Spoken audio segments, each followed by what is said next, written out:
and stones just to let you validate your misses to me.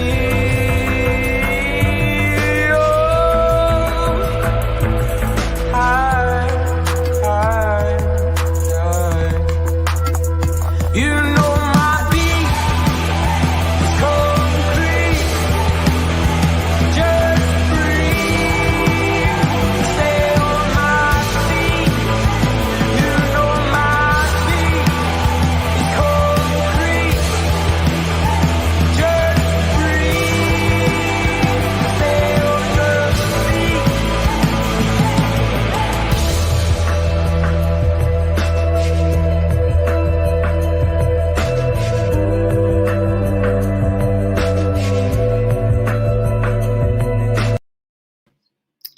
Good evening, everyone, and welcome to another massive away days. And we are back once again. And look, it's going to be a fantastic game on Monday night, fresh off the North London derby, which I think a couple of guys in the back that are about to come on don't really want to talk about, but we are going to cover it at some point in the show. But look, it's going to be another fantastic show on away days. Previewing the game, Newcastle Arsenal, Newcastle's final home game of the season. And look, it's going to be a very interesting match for many reasons. For Arsenal, that we'll get into in a second, but obviously for Newcastle, how are we going to finish the season at home at St James's Park? We know that War Flags are ready, looking for a whole stadium presentation when the lads come out. So we're really intrigued to see what they make of it and what they're going to put together. But look, as always, we're going to get down to it, and the best way that we do in away days is to see it from the opposition's view, and the best way is to get these guys on. And we haven't just got one pod; we've got two. And it's a pleasure to welcome Shaheen from the Arsenal Lounge and also Dan Potts from Arsenal Fans TV. How are you guys doing? Yeah, good, bro. Thanks for having me on, man. No problem at all. Shaheen, how are you doing?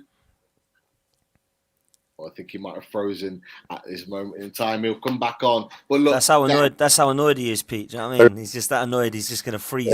My internet is not really happy about Arsenal and me. So when I talk about Arsenal, it's a bit funny. But thank you for having me on.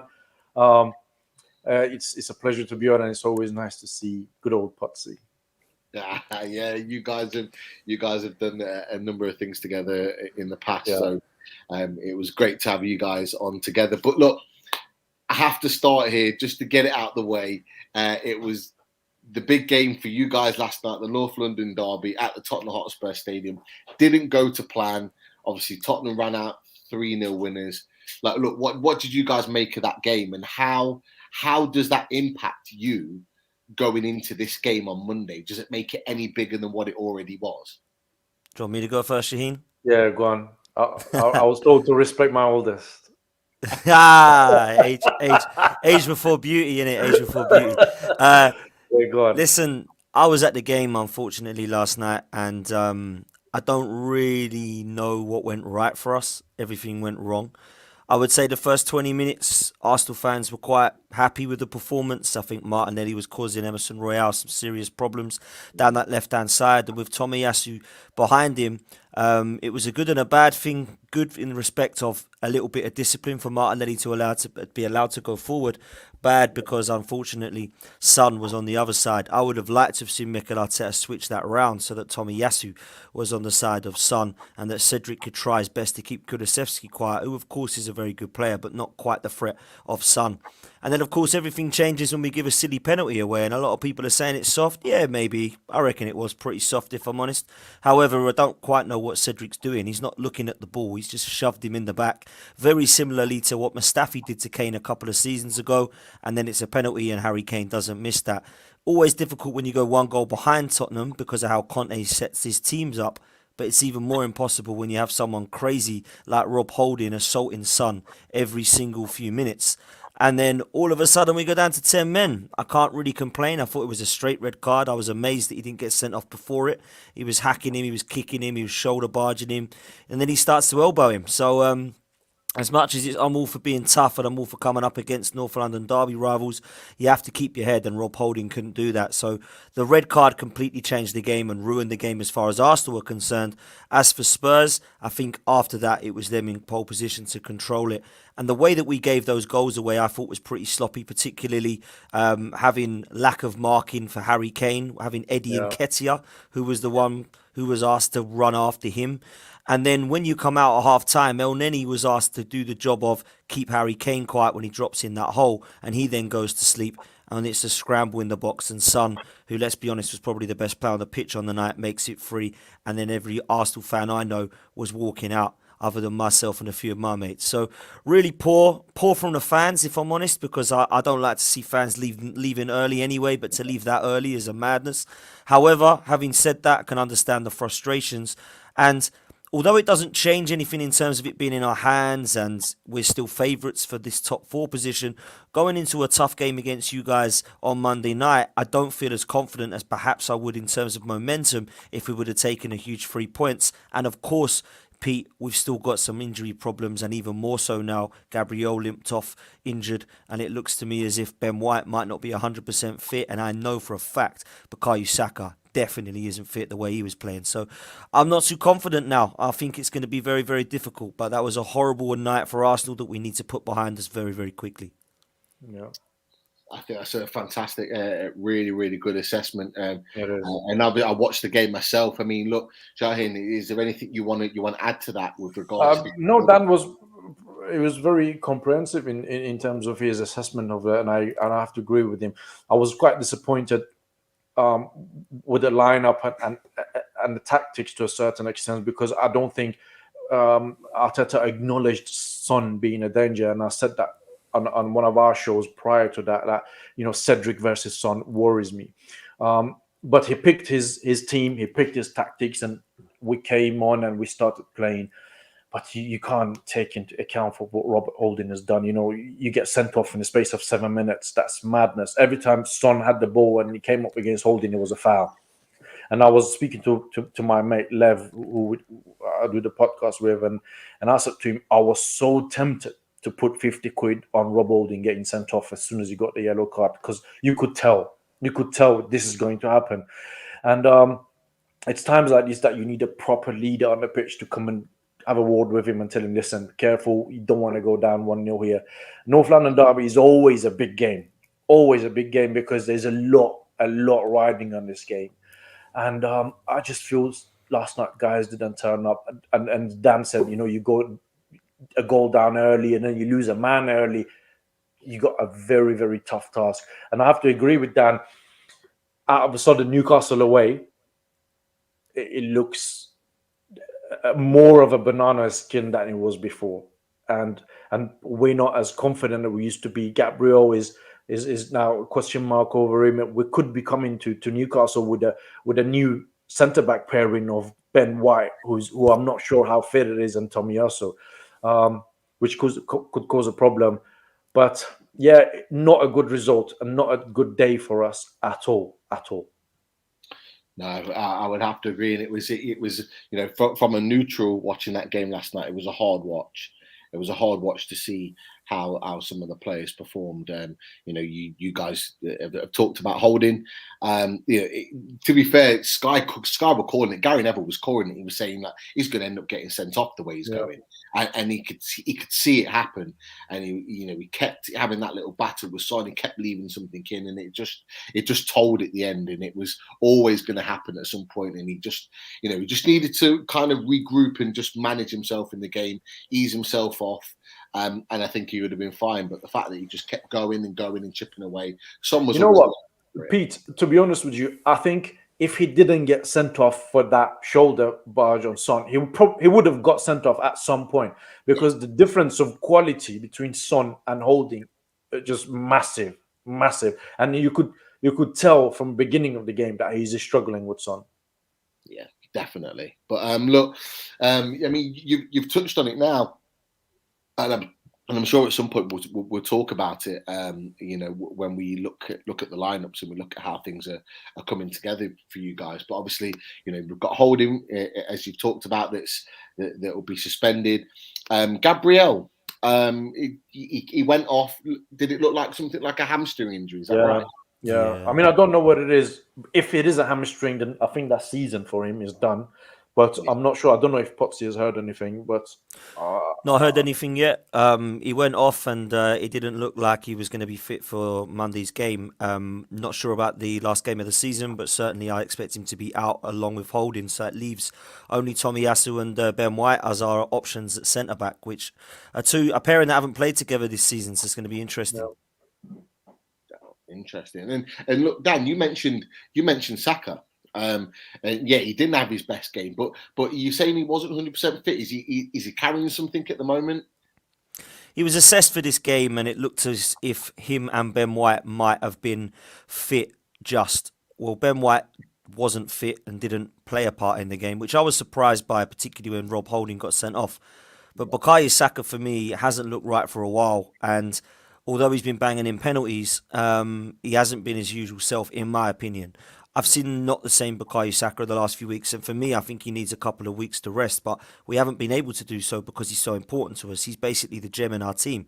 So when you look at what we've got going forward, he's one of our most threatening players, and because we've got other injuries and no centre forward at the moment, we need goals by committee, and that's something that he's been doing. So it's going to be interesting to see if Saka does play a huge part in this game or a bit part game, and it wouldn't surprise me if we either see Saka coming on from the bench or coming off after a 55-60 minute period, because for me he didn't look quite right last night. But listen, it's hard with 10 men, of course it's going to be difficult, but for me Saka just didn't quite look as sharp as he usually does, and it was more Martinelli's side that was getting more of a threat when we did have 11 men on the pitch. So it'll be interesting to see what Saka does. I agree. Dan, do you think one of the reasons that he didn't bring Ben White on is possibly because he's maybe just about fit and he's thinking, do you know what, this game is probably gone and I don't want to lose Ben White for a Newcastle away or Everton at home, and maybe that's why he didn't bring him on, because he had another opportunity to bring him on, and because we ended up we finished the game with Tomiyasu and Granit Xhaka at centre back. So I think maybe potentially that's why he didn't bring him on. And I agree with you in terms of Saka. I think what we need to remember is guys like Saka, Martinelli, Smith, they're very, very young, and we've been overusing them because there is no better alternative. And I know that, we've got my old mate Arsenal Manic saying we'll play one game a week, but still, for a very, very young guy, it could take its toll. I was going to come to that. That was going to be the point next, because you guys were discussing it. And obviously, there is a lot of talk about Saka. And obviously, you mentioned that he's not 100% fit. Arsenal Manic said, why do people say he needs a rest all year round? I don't get it. We only play one game a week. And I'm assuming that's something within the Arsenal fan base, is that seems to be the talk, is that he needs to be rested. Is that right? It's not so much that he needs to be rested because, he's played a lot of football. He needs to be rested because he doesn't look fit. That's the difference. If you looked fit and sharp, I'd be saying keep going. I love the momentum. Keep it up. The form's great. But when I look at what Saka's doing on the pitch of late, it doesn't quite look right. And I think maybe he needs a rest. Listen, I don't think he's going to get a rest because we've only got 2 games left and we need him. But that's what I think he needs. When it comes to Ben White and him not bringing him on, I was a bit confused by it, because if you're on the bench and you're not fit, what are you on the bench for? You might as well just be out, because you're pointless. You're just there for decoration, or what? Like, what is the point of you being there? So I was surprised not to see Ben White come on. Having said that, I was a bit surprised by our tactics to go that gung-ho after 20 minutes, and a lot of people liked it. I thought we needed to be a little bit calm and not jump the gun, because Rob Holding cannot play a high line against Son, and that's why he was having to beat 100%. Him up, because he couldn't keep up with him. So I don't quite understand the tactics from Mikel Arteta there. Having said that, as much as we needed to go for the win, I was impressed with how some of our attacking play was in the first 20 minutes, because it looked like we were going for it. But I think it's clear that we need a centre forward. I like what Eddie has done in the last few games, but he's not our future, in my opinion. Yeah. I like the fact that he's come on with a couple of goals and he's tried and he shows intensity, but this isn't his level. We are crossing the ball to a 5'2" midget. It is not working. So we need to be looking at something different there. So with Saka and Martinelli and Smith Rowe, totally with Shaheen.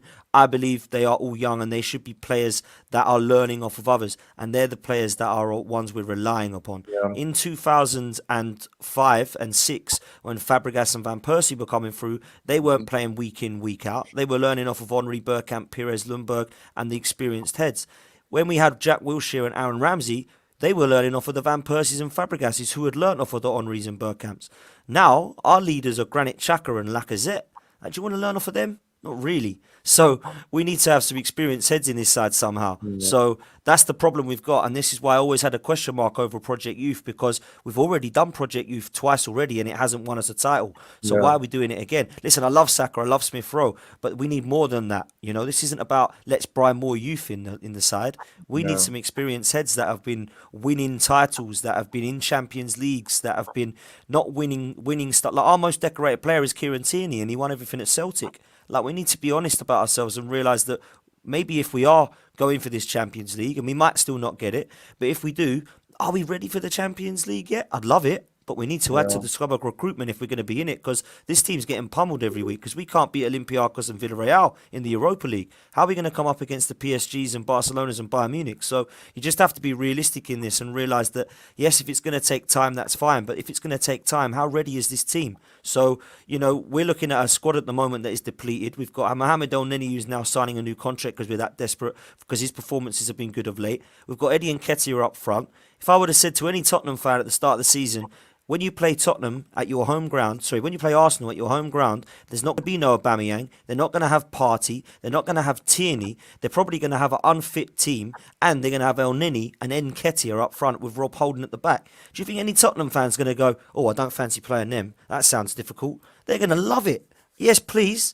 Get them in, get us in that stadium. Yeah. So they've pummeled us 3-0 because we've gone down to 10 men and still gifted them the game. So there's not really any Arsenal fan that can sit there and complain and be shocked about that when you look at their team in comparison to our team sheet. So we just have to forget about this one. Let them enjoy their North London derby. Let them not forget that we're still favourites for this, and also let them not forget that we did exactly the same thing at our ground earlier on in the season, and then move on to Newcastle and Everton. Yeah. Dan, you know what? Me and you, we haven't spoken about this. And I know we're here as a guest talking about Newcastle, but you know, one thing about yesterday that I think it was a bit naive of Arteta was that we didn't need to win the game. We just needed not to lose. It was Tottenham that needed to win. They had to win at all costs. And at the first 20 minutes, I'm seeing the game and I'm thinking, is this the other way around? Because Tottenham was sitting back, Holding is coming up, Gabriel was coming up, and as you rightly said, that's exactly what they wanted. They wanted Son versus Holding, because Holding is not going to be able to deal with that. And I just thought it was maybe a little bit naive of Arteta to think that we can go to Tottenham and play our win to a victory, or just go there and play as if we go do the old Arsene Wenger mentality. We go do our own thing and don't worry about what you're doing. And I don't think we have the players to do that anymore. And you coming up against a guy that is expert at getting a result, sitting back, hitting you on a counter. And I don't think any of these was acknowledged, which is, I go back to the word naive and maybe a bit of arrogance from the manager. Do you know what, Shaheen? It's interesting because in the pub before the game where I was, a lot of people were having mixed opinions of this one. I was really nervous. It felt like I was taking my driving test for the first time, or waiting for a dentist appointment, just wanted it to be over. And I fancied a draw. I really did, because I just knew that we didn't have to lose. We just don't lose this game. Doesn't matter if you don't win. Go for it, but if you don't win, just don't lose the game. A lot of the others were saying, we'll go for it. We'll win. I had a lot of confident Arsenal fans. One of my mates said to me, listen, I worried about this one. I said, go on. He said, this is the first time this young team have come up against their North London rivals in their new stadium, which is going to be bouncing, and I wonder if the night is going to be too big for them, and we might miss it. And I think he was spot on, because we lost our heads. It was inexperience all over the pitch. It was a team that was put together and mixed matched. It wasn't a fit team, and we've got a lot of injury concerns. And actually, when you look at it like that and go into the game, it probably makes sense as to why we lost this one, if I'm honest. Yeah. No, I'm trying to keep up. There's so many in the chat. It's fantastic to see, and a lot of Arsenal representatives in there as well. Arsenal Manic. There's a number of others. Look, it started with Herdo Crypto. going straight in on Newcastle, saying Arsenal's going to slap these guys back down to 16th. Well, look, we're in a good position right now. We're safe in the league, which our target was met. Yeah. Eddie Howe been put up for manager of the year off the back of the fact that the first 14 games we didn't even get a win, and then still managed to stay up with at least 2 games to spare. Never been done before. History been made with Eddie Howe, but I don't think it's going to be that easy, Crypto. I think it's going to be a little bit more of a difficult game. Our last home game of the season, fans bouncing. I think it's going to be one that could tip either way. So, we'll leave that there. I mean, Michael's come in and said, I'd love to test the water in Saka in the summer. You guys, I don't know what you think about that. Not sure how long he'll be at Arsenal. You think that's madness? Not quite yet. I think. Yeah, Listen, I don't think it's mad. I don't think it's madness to suggest that he might end up at a team like Newcastle, Man City one day if it gets to a stage where he's not winning at Arsenal, because we've seen it before with Fabregas, Sanchez, Van Persie. The list goes on. However, I don't think it will be this summer because I believe that he's bought into this project, and I think maybe 3 or 4 years' time we might be a different discussion. And you know what? Newcastle might be in a different position. Well, they will be in a different position in 3-4 years' time. That's what I think. To answer Michael's point, and I agree with Dan. I mean, right now, with all due respect, and I've always had a soft spot for Newcastle. I don't think Newcastle are that team now that Saka might look at and think, I want to go there. He might look at Man City or Liverpool or some European team and think, if they come for me, I'll think about it. But I don't think if Newcastle come for him, and I said with a monster of respect that I have for Newcastle, he would think about it. He wouldn't. I agree, and I think every honest Newcastle fan, and look, there's a hell of a lot that follow Loaded HQ, and we're not that type of channel where we kind of like see ourselves above our station. We know our situation. We know it's going to be a process and a project that's going to build. And I think you're absolutely right. I think a lot of Newcastle fans in the chat would agree with everything you're saying. I'm actually quite surprised, Dan, you mentioned the point that he could actually potentially leave in the next couple of years, because he's one of those that have come through the academy. He's a talented boy. He's a talented guy. I was at the Emirates when you guys put us to bed earlier on in the season under Eddie Howe's, his first few games, and Saka was the man to break the deadlock, and he had that little bit of quality that made the difference. Martinelli then went on and did his thing, but I'm surprised that you're actually saying that he could actually leave. Is that a genuine thought that he could move on? Yeah, it is. And unfortunately, mate, I've seen it happen before too many times. And unless things change at the Arsenal and we start to compete, and I'm talking about titles, not scraping into the top 4, that's what Saka deserves. He's a young lad and he's going to be a superstar. And if we can't provide him with a platform that's going to allow him to compete for trophies on a yearly basis, he is going to look elsewhere. Now, that elsewhere I'm with Shaheen at the moment is not going to be Newcastle. But trust me, hello, Newcastle, you will be there. Man City have done it. Man City were awful until this money. Chelsea had no history until this money. I've always had a bit of respect for Newcastle in terms of their fan base because I think they're passionate, I think they're avid, and I think that you deserve, from what's been a horrendous time under Mike Ashley, some success. But having said that, at the moment, you're not that team. Now, in the summer, you're going to recruit. Trust me, you're going to go big. And I wouldn't be surprised to see some shocks in there. But the reason it won't be Bukayo Saka this summer is because at the moment, he seems like he's happy at Arsenal. And if you said to him right now, would you like to sign a new contract at Arsenal, he would do it. However, at the moment, it's looking all rosy for him because there's some progression at Arsenal. My issue with it, in terms of that word, is that we've gone backwards to then go forwards. So how much progress have we shown? We've got progress to get back to where we were competing for 20 years running. But we weren't happy with that. We had Wenger out banners for coming fourth. So I'm not celebrating a fourth position because Mikel Arteta's in town. We're still failed. We should be going for a title. Not this season because our team's not good enough. But as Arsenal Football Club's history, I've always been competing. I've been a bit spoilt growing up and people call me a spoilt brat because I've always been in and around the title race. So when we're not in it, to me it's a disappointment. I didn't move to the Emirates to try and get fourth place off Spurs. That wasn't what we moved to the Emirates for. That was what I was told we were moving there for. But that's what we're trying to do at the moment. That's why I'm not happy. So when Bukayo Saka is thinking, fifth place, fourth place? Is this really where I want to be? And I'm talking in 5 years' time. If we don't start seeing us competing with the likes of Liverpool's and Cities, or where they are now at least, because a lot can change in football, Bukayo Saka will definitely be looking elsewhere, along with Martinelli and Smith Rowe and Martin Odegaard, because they're young enough to get to the age of 25, 26 and think, okay, I'm at my peak now. I'm still not winning stuff for Arsenal. I've looked at a lot of people that I'm training with internationally, and I'm seeing them picking up medals. I need to go and do the same. Yeah, I agree with Dan, and I think footballers play to win. I think possibly maybe Martinelli will be first out of the door, then Bukayo Saka, because Saka still has that loyalty towards Arsenal because he's come through the ranks, etc. But Dan is 100% spot on. I could not agree with him more, and I worry about the future and losing these guys, because we've got a dilemma with William Saliba in our fan base now, that he's now coming back, and I would not be surprised if he's put up for sale. But I agree with Dan, and I think Newcastle will get there. Your owner is wealthier than Man City or Chelsea's previous owner. I'm not their biggest fan naturally, but yeah, they are, and I think Newcastle is you got more history and more culture than Man City at the time or Chelsea at the time. Put it this way, Shaheen, who's going to win a title first, Arsenal or Newcastle? It ain't going to be Arsenal. Trust me, it ain't going to be Arsenal. So, and I never thought you'd say that. You never thought you'd say that, but it's true. It's crazy. Like we haven't won a major title for God knows how many years since we won the Milk Cup back in the day. I think it was the 60s, and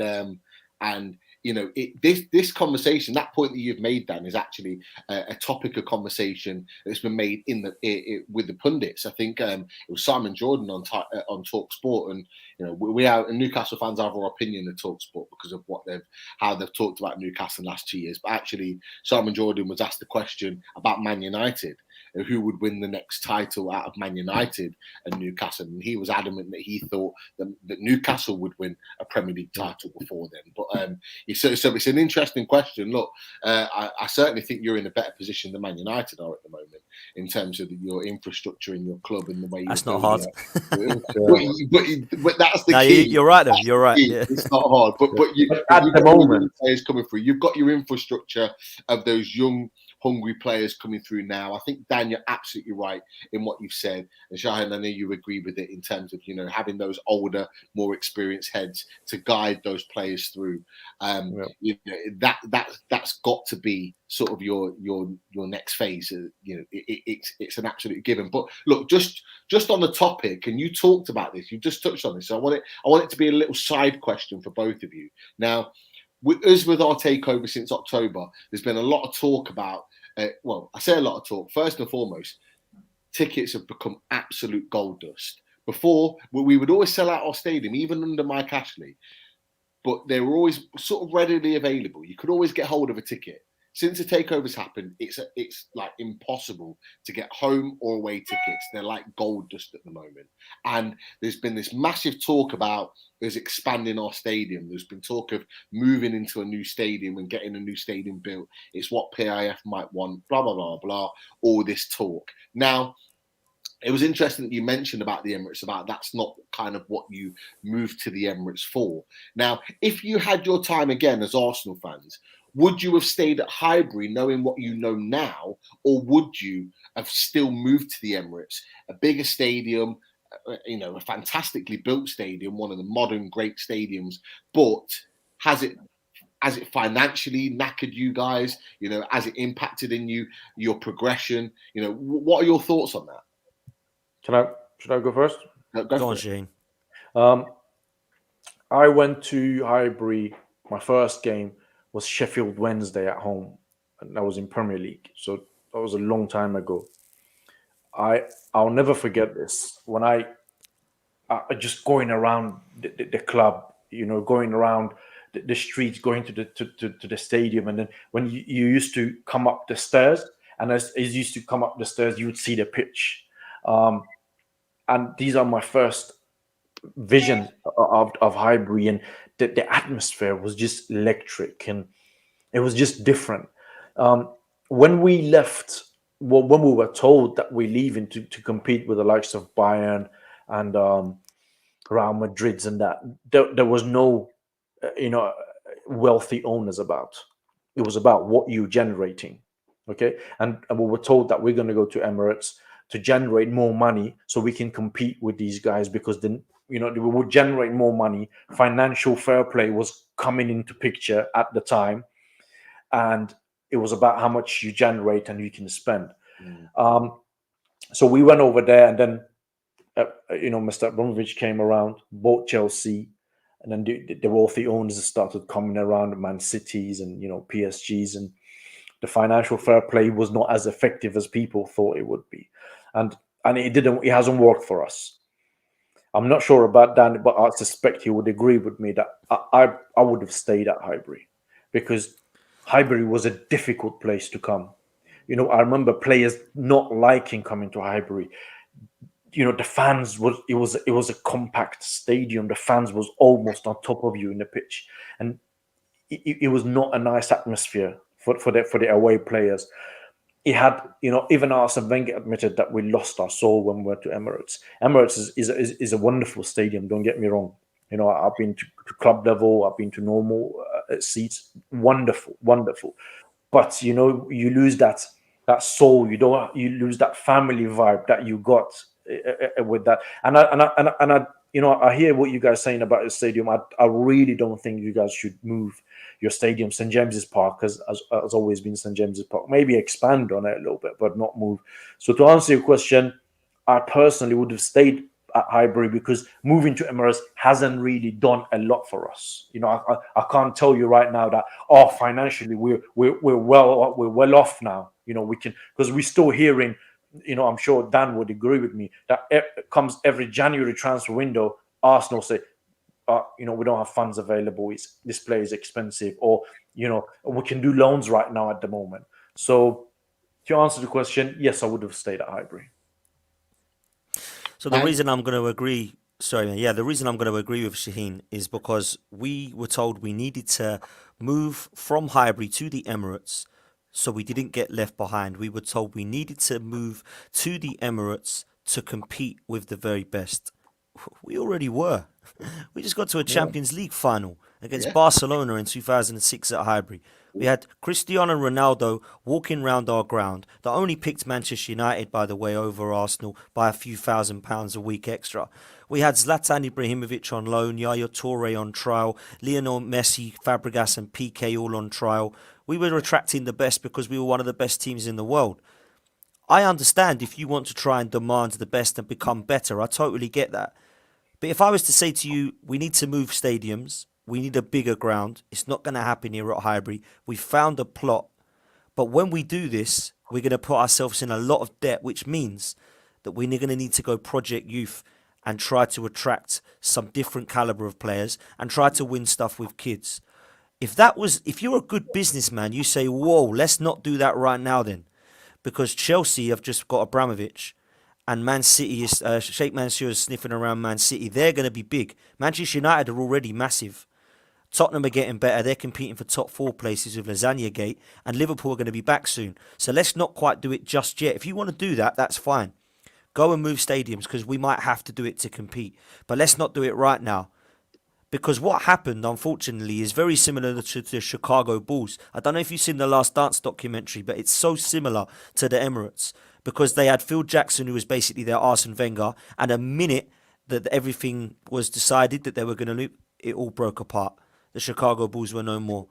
The Invincibles were completely split apart within 2 seasons. We had Perez go, Campbell go, Ashley Cole had already gone to Chelsea at this point. We had Toure, Gilberto and Henry that were left. And in that one season, Henry went to Barcelona, Gilberto went back to Olympiacos or Brazil, and then Toure went to Man City along with Adebayor and the others. And all of a sudden we were depleted. All of it was gone. One of the best sides that there's ever been, that I've ever witnessed, in my opinion, and the Premier League's ever witnessed, whether you love Arsenal or hate Arsenal, you've got to accept they were great.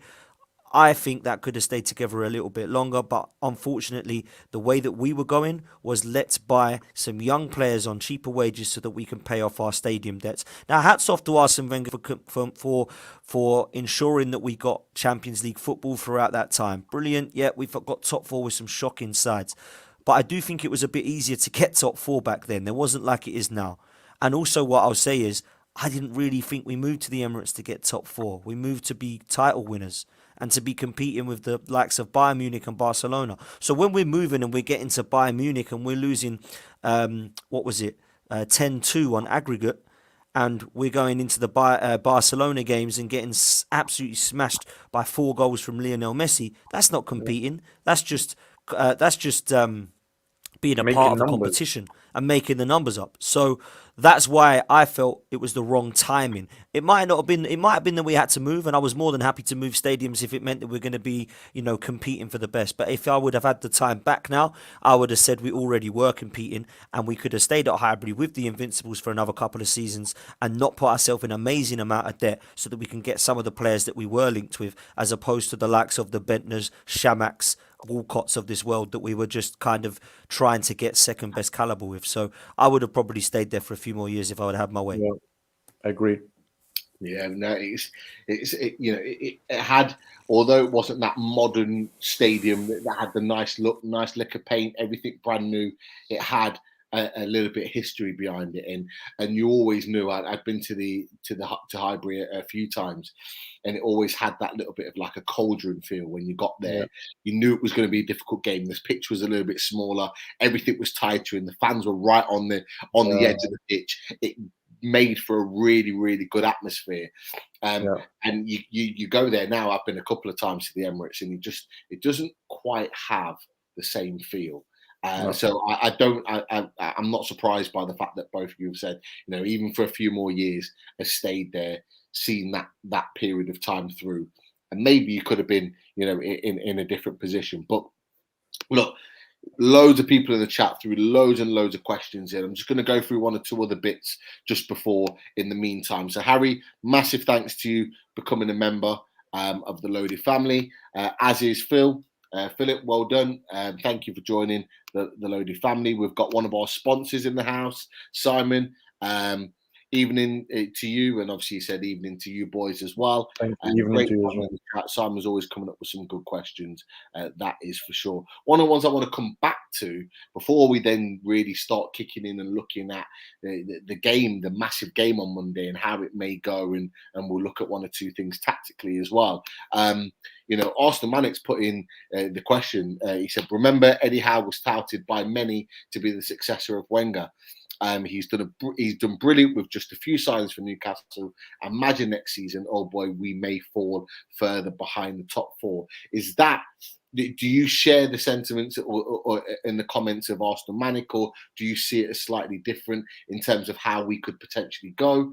But from an Eddie Howe point of view, like, what have you made of him, the job that he's done at Newcastle, and can you see him potentially being one of the top managers in the Premier League?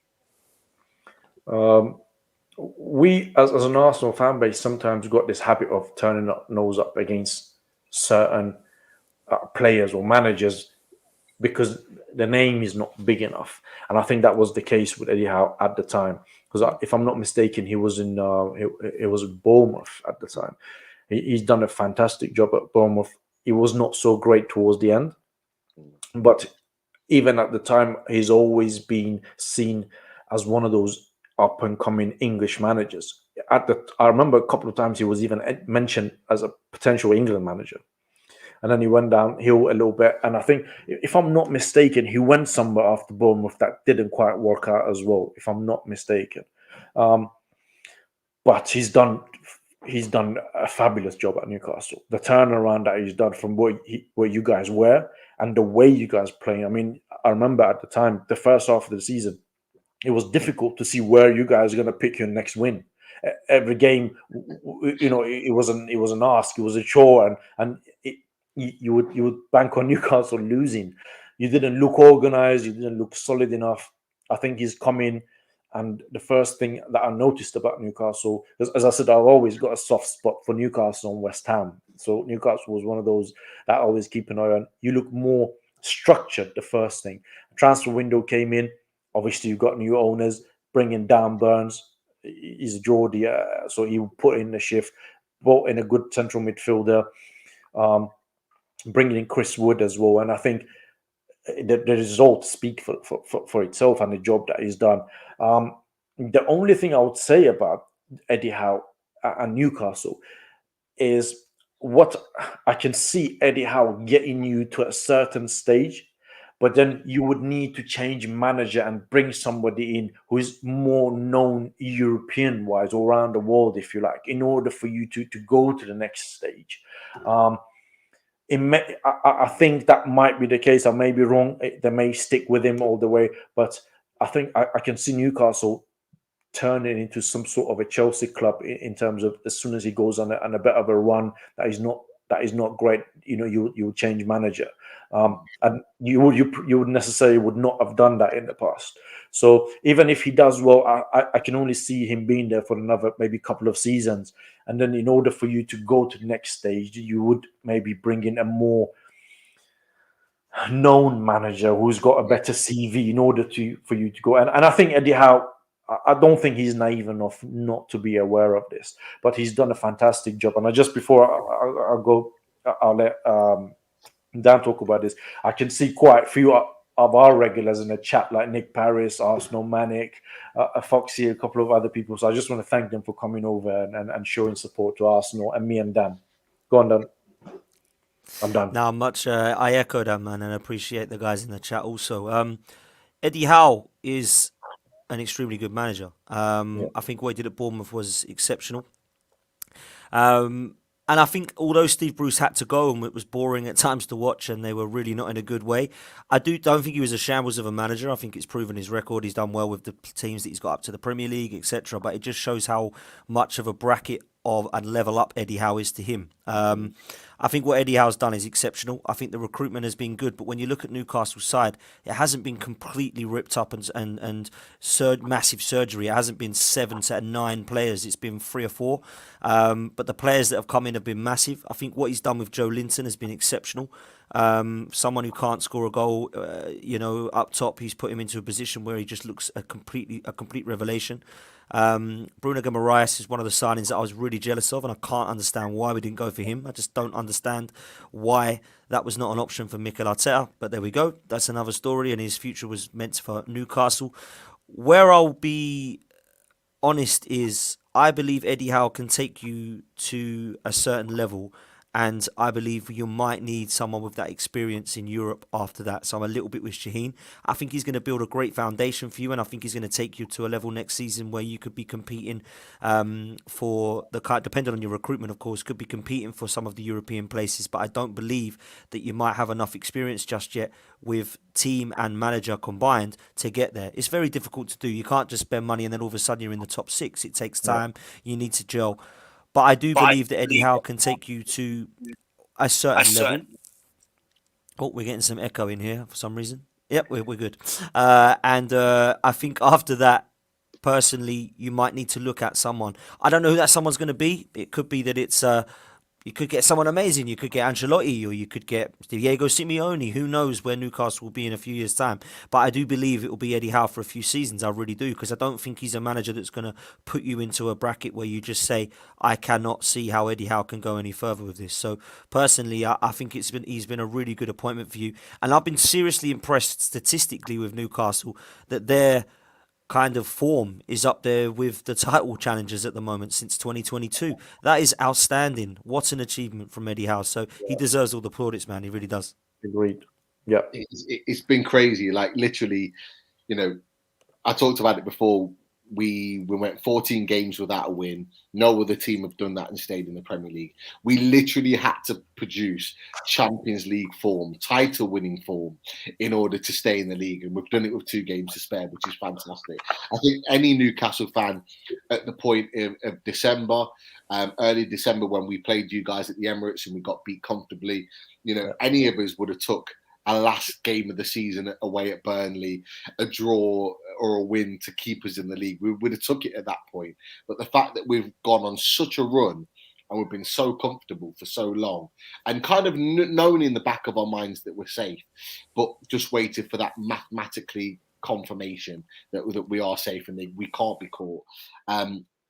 It's been an absolutely terrific job, and Eddie Howe has done a great job. And the owners have talked in their press conferences and certain interviews with journalists about him being the potential the next Arsene Wenger or even Sir Alex Ferguson in terms of the longevity that he's at the club, and they see a real future. They've got a great relationship with him. He, even though he's classed as a head coach, he has a lot of say in the transfers, like he did in January.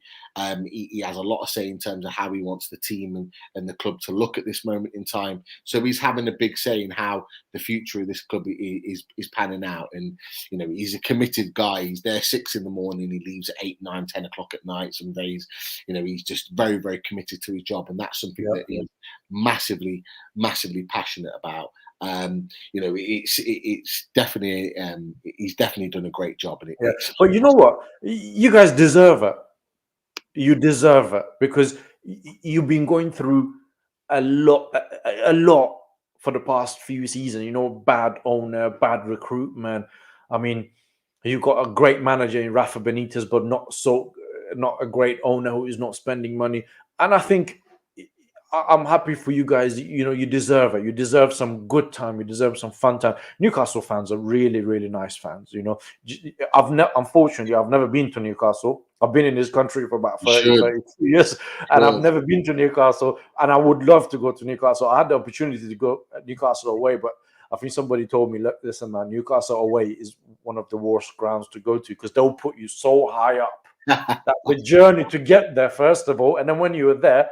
You're so high, it's like you're in the clouds.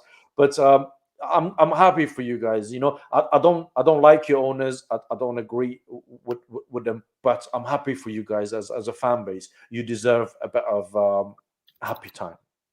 Yeah, no, we appreciate that, and look, I know people in the chat will appreciate that as well. I think there's a mutual respect there between Arsenal and Newcastle. Look, we've not been the only club to have difficult owners. We know you've had difficulty with your owners, Man United as well, some of the lower league clubs. So we know and we appreciate that other clubs have gone through difficult moments. But 14 years under Ashley, that has gone out of his way to ensure that we don't make progression. He's gone out of his way to ensure that he's only put money in just to keep us ticking over to stay in the Premier League. So he gets this 100 million every year, and which part of it he always pocketed anyway.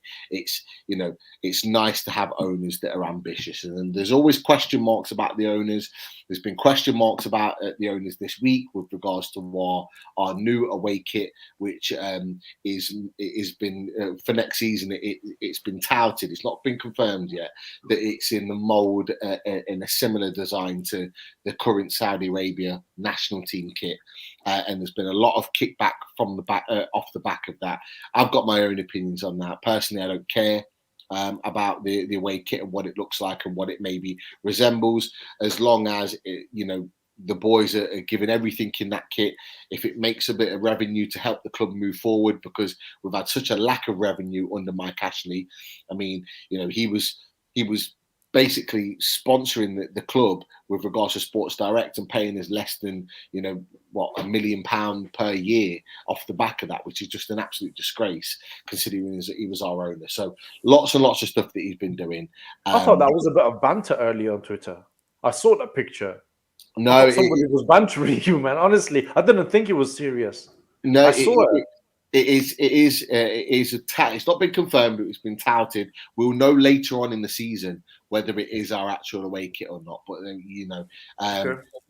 What we have seen though is a lot of the journalists that have an issue with Newcastle and our owners really come out the woodwork today, as we expected. As Newcastle fans are quite savvy to that. And can I ask you something, Pete? What do you stand on that?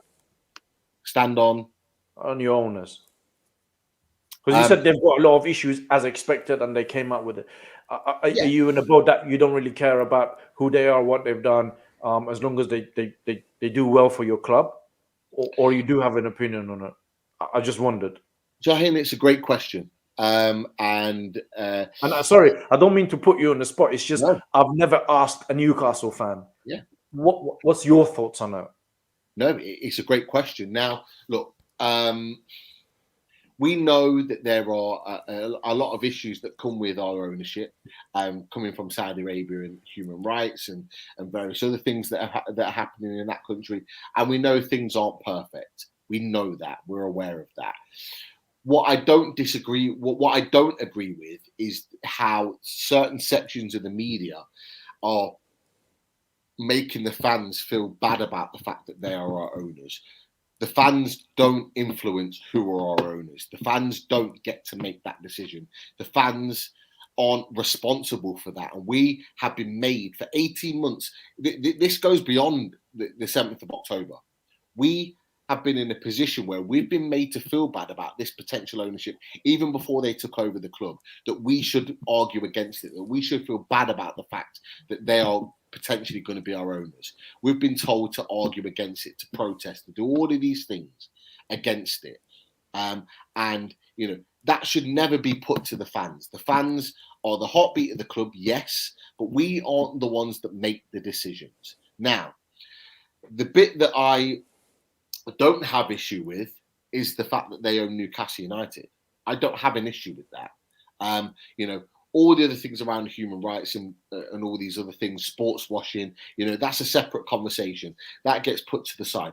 I am a Newcastle United fan. I'm not a politician. I'm not someone that's that knows geopolitics and knows everything that goes on in the Middle East. I'm not that guy. I'm a Newcastle fan. Those in the chat tonight and those that follow Loaded HQ and support HQ will know we are just genuine Newcastle United fans that want the best for our club. We have had an owner, as Dan said quite rightly, that has ruined this club to the point where our future was in the balance.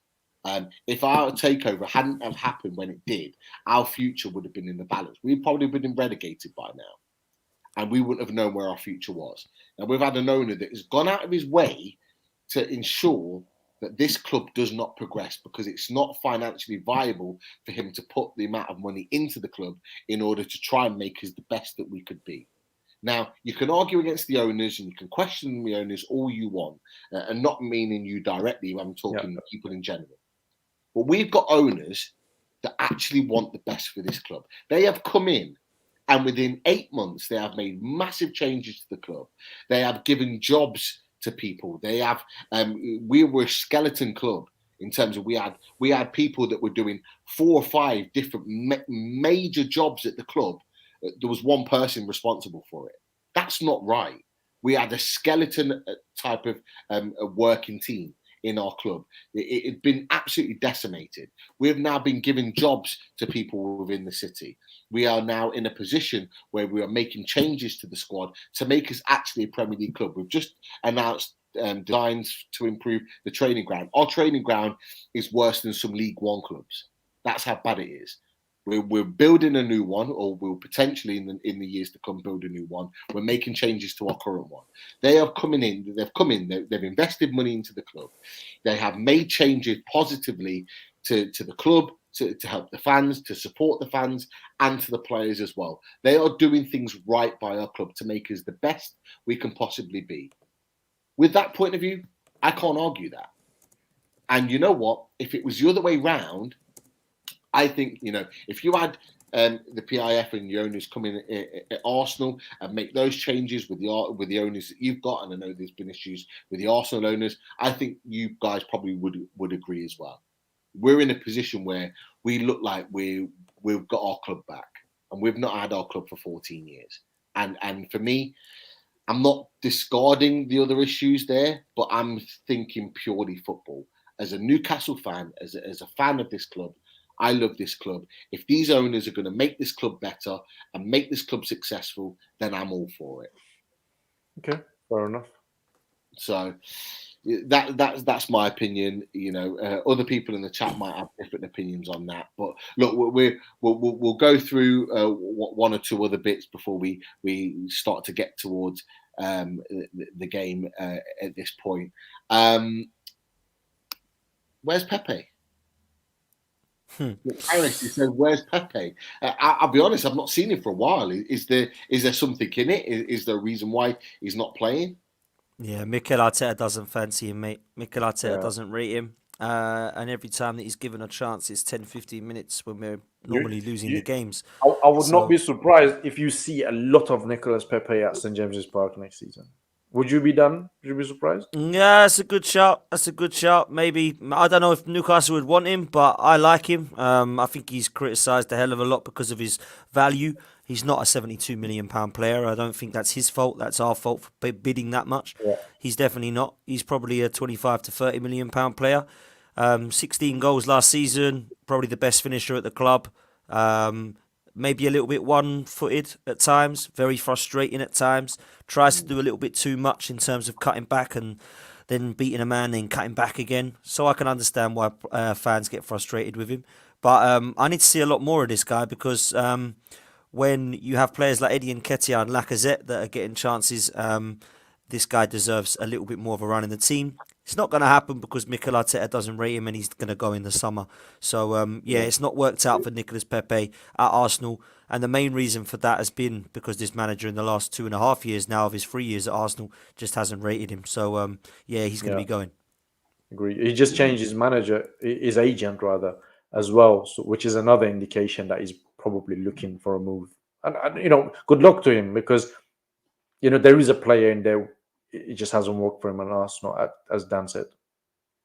Interesting you mentioned Newcastle as well, because it's not the first time that Pepe's been linked with Newcastle. He was linked with us early on in the January transfer window. We covered a weekly show, the Fully Loaded Transfer Show, where we covered all things Newcastle United transfers, and Nicolas Pepe at one point was linked with us as a potential move. So maybe one thing for Newcastle fans in the chat to look out for, that is for sure. It'll be interesting to see if he makes the move. We are looking for a right-hand sided winger in the summer to complement St Maxi. But it was interesting that you guys both said about the fact that he likes to cut in, cut back. He likes to do it time and time again, because we have our own guy that does that in Alan St Maximin. I just want to get your thoughts on Alan St Maximin. What do you you've come up against him a few times now? What do you think of him as a player? And are you worried about him potentially in the game coming on Monday night?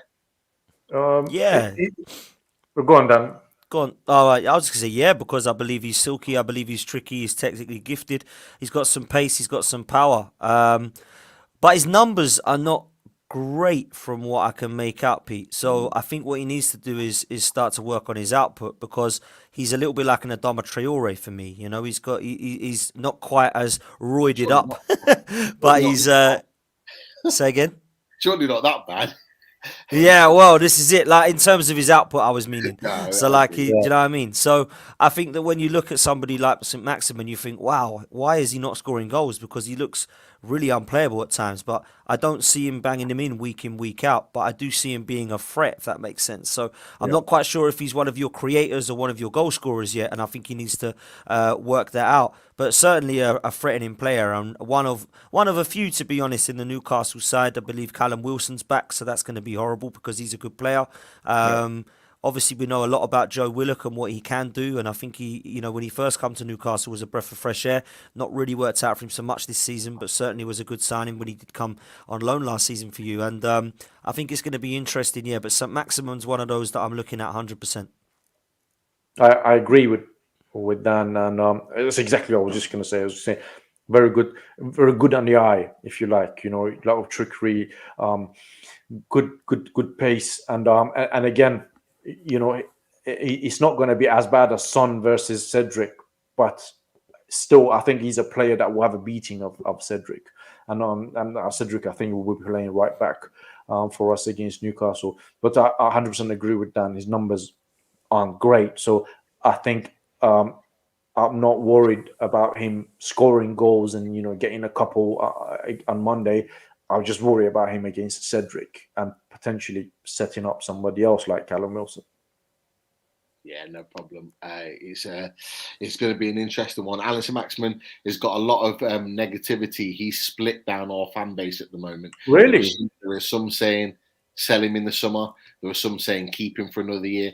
I personally think he's got one more year to prove himself. Dan made the point of saying that he his output in terms of his productivity is not great. He's got 9 goal contributions this season. It actually is his best Premier League goal and assist contributions since he signed for the club in his 3 years on. It's actually his best kind of turnout. But because of the ownership, because of the players that have come in, we're in a position now where, Newcastle fans, so certain sections of the Newcastle fans are looking to the stars and they're looking beyond ASM, and some maybe have forgotten the work that he's done. He single-handedly kept us up in 1 or 2 seasons in his previous seasons when we were under Mike Ashley and Steve Bruce, but I think sometimes people have forgotten that.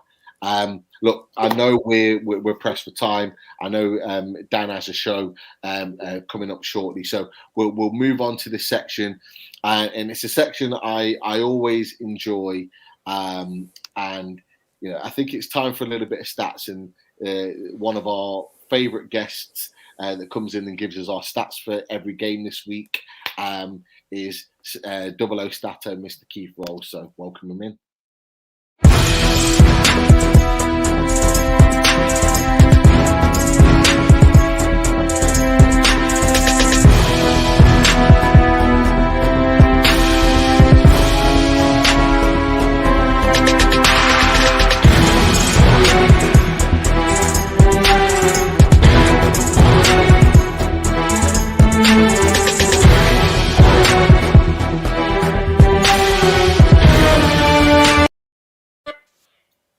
I like magic. How you doing, Keith? Evening, lads. Good to see you all. Hello, mate. Hi. Hello, mate. Look, we always look to the stats every week for every game, and I've just got a slight feeling that these stats are not going to be kind to Newcastle United. Thinking back of all the years in the previous fixtures at St James's in the Emirates. So, look, Keith, hopefully you'll be giving us some positivity. But what stats are out there with regards to Arsenal and Newcastle United? Well, I mean, I've got a good range of stats here, head-to-head stats, and then I've got some stats about the managers, and then I've got some stats about goal scorers and goalkeepers as well. So I've got a wide range of stats coming up, but I'd like to just start quickly by saying, if it's all right, congratulations to Loaded for hitting the 3,000 subscribers. Well deserved, and you just keep on smashing it. That's what I'm saying. No, thank you very much. Yeah, we did on Wednesday night hit our 3,000 subscribers. Loaded Mag's been going less than a year, and we've already hit the 3,000 subscribers mark. So massive thanks everyone to their support. Congratulations as well. Thank you, guys. And look, we're looking our next milestone now. We are looking towards the 5K subs.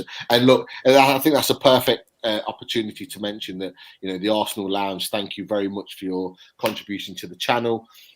So great shows. Please support the channel. Hit the likes. Hope this buys us a win on Monday. Not quite sure about that, but I think we owe you one, and I think the stats in a second might suggest that we do. Let me tell you something, Pete. That's from Lev, because he's watching. Lev is the guy that does Arsenal Lounge. We do that together, and I think Dan will agree with me. Getting a £10 super chat from Lev is a 1 in a million. Yeah, 1 in a million. I'm actually shocked that he's done this. You've done well. You've done well. Lev, so you're a special guy, man. For him to do a £10 super chat, I'm not that lucky. When I go out with him, he don't buy me anything, and he gets a £10 super chat here. Brilliant stuff. Well, Lev, thank you very much for your generosity. Really, really appreciate it. And obviously, everything helps with the channel and supporting. But Keith, throw some stats our way, my man. Newcastle's Premier League record in this fixture: played 53, won 10, drawn 10, and lost 33. So clear advantage there to Arsenal. Newcastle, and this is quite a worrying stat for Pete and me, have lost 18 of their last 19 competitive matches against Arsenal. The last win, their only win in that run against Arsenal was 2-1 at St James's Park in April 2018. And also this fixture, lots of goals, 131 in the Premier League alone, 90 for Arsenal, 41 for Newcastle. Arsenal as well have got a better record defensively, 28 clean sheets compared to Newcastle's 11 clean sheets. And also, it's not a surprise to know that in those 18 games, Arsenal have scored in just the last 18 games against Newcastle in the Premier League. Managers, some good stats on Mikel Arteta here. He's undefeated as manager in games against Newcastle, 5 games and 5 wins. And he's also undefeated as a player against Newcastle, winning 6 as a player for Arsenal. Eddie Howe, his record as manager in games against Arsenal. He's managed 12 games, he's won 1, he's drawn 2, and he's lost 9. So he's less than a point average there against Arsenal. The top goal scorers for Arsenal this season, Bukayo Saka, 12 goals. And he got one as well down at the Emirates earlier this season against Newcastle. Emile Smith-Rowe, another young, good emerging talent, 11 goals, scored against Newcastle in the Cup last year. And Eddie Nketiah, 9 goals. And the most common goal scorer in this fixture for Arsenal against Newcastle in recent years, after Aubameyang departed earlier this season, Alexandre Lacazette with 3 goals. Moving on to goalkeepers, Arsenal's Aaron Ramsdale, he's got 14 clean sheets in the Premier League in all competitions this season, compared to Martin Dubravka for Newcastle with 7 clean sheets. Newcastle, I thought I'd pull together some stats here on general Big Six fixtures. Newcastle's games in recent times against the Big Six. I don't want to bring it down further, Pete, but obviously Newcastle played Man City recently and lost 5-0. They played Liverpool at St James and lost 1-0. Newcastle United have not won a game against any of the Big Six clubs, home or away, in 27 games, that they've played them in a run that goes back to January 2020. So the last game that I know, I feel that too inside. The last game that they won pre-pandemic in January 2020 was a 1-0 win against Chelsea when Isaac Hayden scored a last-minute winner at St James's Park in extra time in a 1-0 win. And Newcastle's record alone this season have been against Big Six clubs. In 11 games, they've 1 draw against Man United and they've lost 10 games. So quite a poor record. And the overall record in those 27 games, 5 draws and 22 defeats. So I'm wanting that to change and soon. And that's pretty much it. I'm sorry to end on a grim note there. You know what? It's not your fault, don't worry. Chris has said it nicely for all Newcastle fans in the chat. Stop the stats. Stop the stats right there. We've had enough. Do you know what though? It's reverse psychology, isn't it? That's what you're doing. You know what I mean? It's reverse. We're so gonna get smashed. Trust me, it might not be that way, guys. Stats go out the window when things happen in football sometimes, so don't worry about it.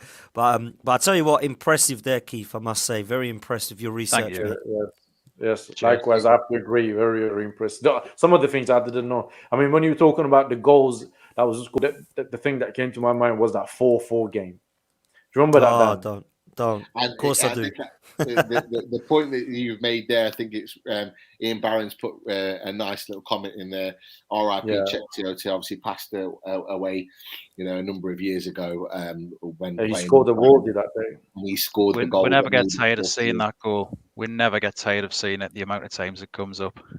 Yeah. Definitely. I remember where I was on that day that he scored the absolute rasper to make it 4-4. But it definitely, Michael said, please feel free to mute Keith at any point.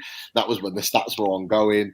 And Daz, one of our guys unloaded, seemed to find that quite funny. But I think you've come on to an interesting point, which takes us on to our next section now, which is going on to, and I'll just drop it up very, very quickly. Bear with me a second. Is the tactics board. So can you guys see that well? Yep. Yeah. So look, I've just mocked up. I've mocked up the team that I think Newcastle are going to play. I've mocked up the team that I think Arsenal might play. However, I think you guys have talked about it before. There's a gap here because I'm struggling for the centre backs that you might play. I know you mentioned Tomiyasu might play. I think Tomiyasu will go next to White, and then you probably get Nuno Tavares that would play at left Tavares back. will play I don't know left if back. Dan will agree with me or not. No, I do 100% agree, mate. It'll be Tavares at left back because we haven't got. That's the only back four that we have. We don't have anybody else at the back. Okay, so it's looking like that could be potentially your team. Does everything else seem like it could potentially be that way? Yeah, no, I believe so. I think I agree. That's probably how Arsenal will line up. Yeah, obviously the question mark. The only thing, as Dan said earlier, you might see Saka getting a rest, and if Saka does get a rest, maybe potentially Smith Rowe comes in. I don't see him bringing Pepe into this game. I don't know what you think, Dan, but I think I agree. If Saka, listen, Saka will probably start and then come off for Smith Rowe. But if not, and he wants to rest Saka from the start, then Smith Rowe will come in his place. But I believe we'll probably see that team. I don't expect anything different from that lineup. I agree. And I'm looking at the names are quite interesting in the Newcastle lineup. Miggy and ASM and Bruno. Who's I'm ASM? like, hang on, I'm trying to look at who these players are now. So that's Saint Maximan, ASM, and then Miggy. Am I being silly? Miggy Almiron, Miguel. Almiron. Cool. Almiron. He's quite pacey, Almiron. Yeah. So look, but not a good finisher. Well, you could argue not a good finisher. He scored the goal of the month against Crystal Palace early on in April. But the question marks about his finishing's there. But look, I'm interested. You don't have Willock there. Willock's out for the rest of the season. Is he? Yeah, he got a knee injury, so he missed the last game against Man City, and he won't be fit for the rest of the season. Neither will Shelby. He's got a calf injury, and there was pictures circulating on the Sunday of the Man City game. I think he's been given permission to take his family to Disneyland Paris, so he was seen in Disneyland Paris on the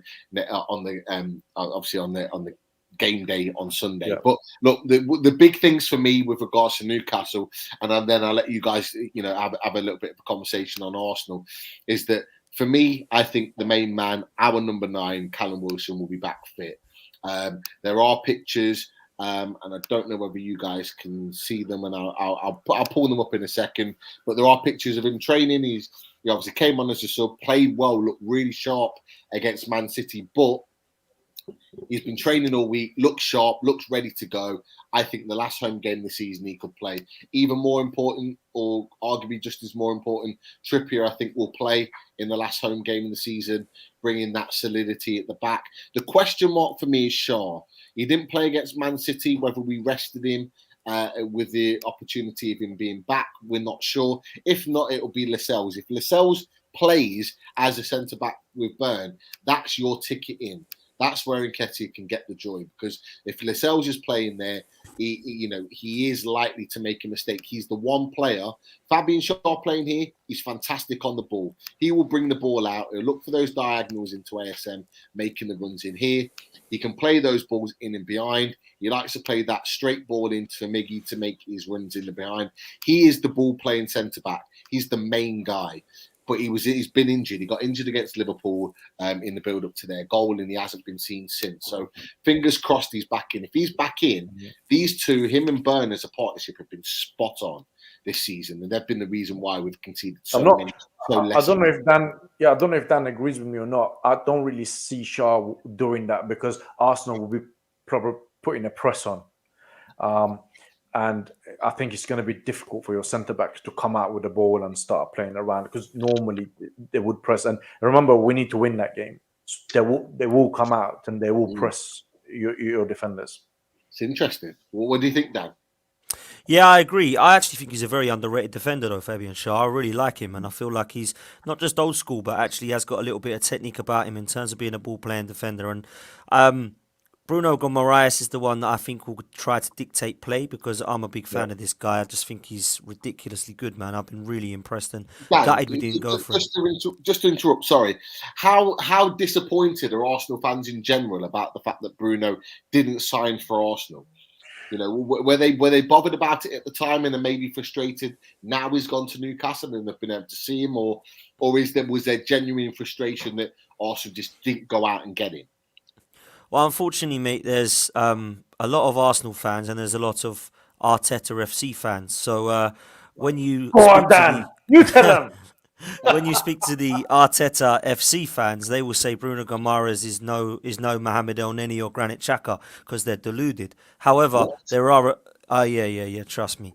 However, when you look at the Arsenal fans, like myself and Shaheen, who will actually look at a footballer and see their quality, I would be extremely honest with you and say that I think that was a huge mistake. I think that's a huge upgrade on Granit Xhaka. I think it's somebody that we needed not just to fill a gap, but actually to take us forward alongside Thomas Partey with Martin Odegaard in front. I think that would have been a fantastic midfield. And I think what Bruno Guimaraes is doing at Newcastle is showing everybody why he was the best performing centre midfielder in France and how he can take it over to a different league. Because believe it or not, the player with the stats behind Bruno Guimaraes was somebody called Matteo Guendouzi, who we all know about very, very well, and is on loan at Marseille, but is now pretty much gone there. So for me, it's a huge, huge part of our team that's missing. It's one of the weakest midfields I think we've had in a very, very long, long time at Arsenal. When you look over back of the years of the Fiera's and the Fabregases and the Cazolas and the Ramseys, we've got Granit Xhaka and everyone says he's our best midfielder. For me, it's a madness. If that's the situation at Arsenal, we need to upgrade it and upgrade it quickly. So I think he's a talent, and I think he's going to be a great player for you. And I think he's going to be the first one that do you remember when Man City did it, and they brought in the Yaya Toure figure, and he was there for that long period of time alongside De Jong, alongside Barry, then alongside Fernandinho. Yaya Toure, I think Bruno Guimaraes is going to be that guy who's probably going to have a few partners alongside him in the midfield, but he's going to be your mainstay, and I can see this guy doing very, very well. And I will say, if I can, Pete, Joe Linton and Wilson are going to be threats, because what Joe Linton has done has been so impressive, and Eddie Howe deserves a lot of credit, because Joe Linton has been found a new position where he's playing so well in that midfield, that kind of attacking 8 role. He's not a centre forward, clearly. I know you bought him as one, but it wasn't working for him. But he's got all the attributes to be what he's doing right now. And I think Callum Wilson is such a good centre forward, but unfortunately is made of glass. But when he is fit, he's a great centre forward. So I think you got some threats, Newcastle. I really do. Yeah, I think just to add something to what Dan said, when Bruno was purchased by Newcastle, I think the word that I was looking for to say from Arsenal fans' point of view was puzzled. We were puzzled as to why we have not gone in for this guy, because he clearly showed some interest coming to Arsenal to begin with. And with Thomas Partey's injury record, it was one that I for one was puzzled at why we have not gone in for this guy. And I know Lev is a massive fan of him as well. So we're down on this one. Definitely, it's the points that you've made about that tactical system, and certainly from a Newcastle point of view, you are absolutely right. Joe Linton, I've just kind of moved the players around to see how they could potentially set up, in game effectively. And this is the battle here that's going to be really interesting, because Joe Linton is kind of been a man mountain. He hasn't had the best games the last 2 or 3 games. He's kind of, dipped off slightly, but last home game of the season, he does tend to produce his best football at home at St. James's Park. He's played some games out on the left when, Wood wasn't in the team. ASM was playing more of a central striker. I think Joe Linton will be back in the middle here, looking to really kind of bully.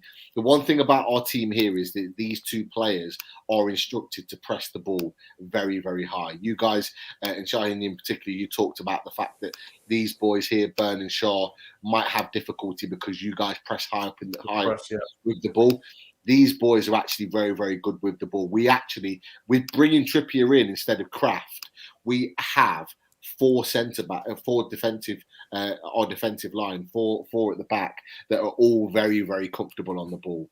And they're Pete, as well, just quickly, because sorry, Pete, just quickly coming in there, because I honestly believe that this is going to be a very wide game. And what I mean by that is, I think with Saka and Martinelli and Saint Maximin and obviously Almiron, you have got Target and Trippier, but we've got Cedric and Tavares who can be got at.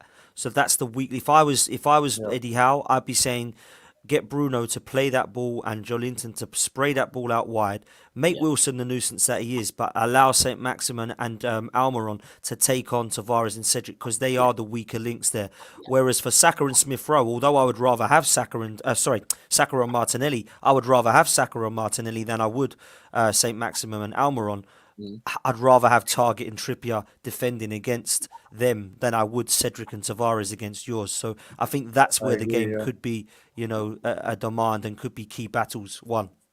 100%. Definitely. The Trippier and Target. So I go back to the Leicester game. I don't know if you watched the Leicester game when Bruno scored the last minute goal that won us the game. I was at the game.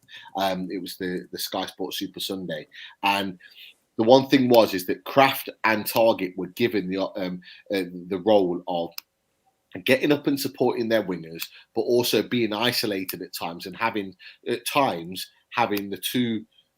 fullback and the winger attacking the two players, and they were able to withstand that pressure.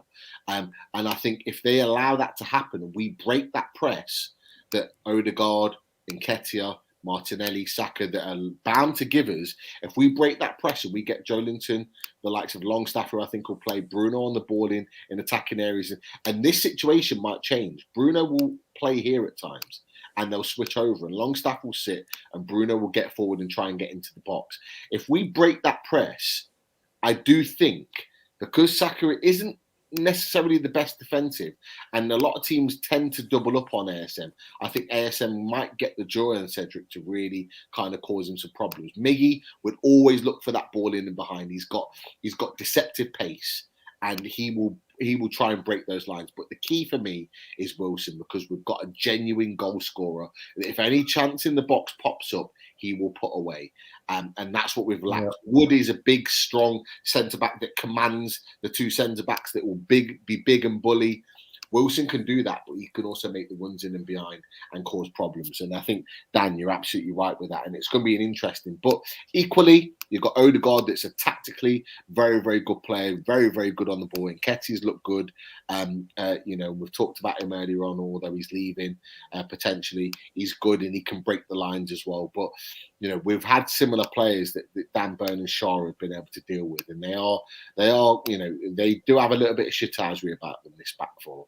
And they've shown it before. And I think that could maybe at St. James's Park kind of go in our favour. At this point now, because we will continue, Shai, are you okay to stay for a little bit longer? Yeah, I'll cover Dan. Yeah, no problem. Dan, I know you've got a show at 9 o'clock. Dan, an absolute pleasure to have you on the show. You've been an absolute top guy. We at Loaded HQ and the guys and the girls in the chat always appreciate the fact that we get opposition on, and you just talk sense, you talk knowledge. You're a good guy, and it'd be an absolute pleasure to have you back on going into next season. Mate, absolutely loved coming on, man. It's been great to talk about things from a different point of view as well. Always good to see and talk to Shaheen, of course. Thanks, Keith, coming on with the stats. Proper good knowledge there, bro. Can't lie. Thank you. And Pete, thank you, man, for having me on. And good luck with the show. Make sure everyone likes and subscribes to this channel, because obviously it's going to get good. So I'd love to come back on and love to have you on, Pete, when we play Newcastle next season. So it'll be great stuff, man. We'll keep in touch, all right? Definitely. Just hit me up and I'll be there. No problem at all. You take care. Have a good show. Thanks a lot, guys. Mate. Take care, guys. Bye-bye. Top man. Dan, absolute top man. Look, Shaheen, you already know Dan's a top guy. You've done the shows with him before. Great to have him on, representing obviously Lee Jerseys TV and also Arsenal Fans TV. But yeah, just talking about this tactics already, it's going to be an interesting situation. Saka, we know, is a player that likes to stick his foot in, likes to cause some problems, potentially gets a yellow card, maybe a red card here and there. Bruno Guimaraes is a guy that can commit and make players commit in and around this area, which is why, even though I set the players up like this, is that I do think that Bruno will switch it at some point and be the guy to get further. To be honest with you, Pete, I see you guys lining up like this rather than Bruno in a hold. And to be honest with you, there's only two players that I'm looking at your lineup, and I think they could cause a problem, and it's Bruno and Wilson. Your guys, because I see Martinelli and Saka pushing your fullbacks back. I don't see, Target and Trippier making those runs because Saka and Martinelli will be playing right up. And it's Bruno and Wilson, because I know Wilson is a finisher. He will finish things in a box. So these are the two that I'm looking at, and I'm thinking, ASM and Miggy, as you put them, they are pace merchant, but not final product. So these two are the ones I'm looking at, and I think if we can probably cut the supply to Wilson, right, it might mark him out of the game. But Dan said it's a game that is done on the width. I agree with him, and I also see a bit of a midfield battle here with Longstaff, Xhaka, Bruno, and Elneny, and hopefully we'll be winning the midfield battle here. That's where I think the game might be won, actually. But look, just talk to us. Where do you think, from an Arsenal perspective, that you can hurt Newcastle? Where is it that you think you can exploit and make a difference? I've talked about the potential here. If Shaw's not playing, Lascelles is playing, and I think Michael in the chat agreed with me with regards to if Lascelles is playing here, that's where you could exploit that particular area. But look, I mean, just in general, who are the guys that can make the difference, that can really expose Newcastle and potentially get you the 3 points? Look, the first person that I'm seeing from that lineup is Martinelli. He's got pace, he's got trickery, and if you look at Nketiah, Saka, and Martinelli, they all have pace. I know Trippier is quick as well, but I think Martinelli he's got more trickery about him as well as pace, and it could cause Trippier a problem. It will stop Trippier from going forward. Same with Saka. It will keep your fullback back. Eddie Nketiah has got pace. And just like Wilson, he will finish a chance in a box if he is given a chance. But I think he will struggle physically against Schär and Burn. And recently, what Arsenal have been doing, we seem to be putting a lot of crosses in the box. And I think if we do that against Newcastle, Nketiah will never win a header against Burns and Schär.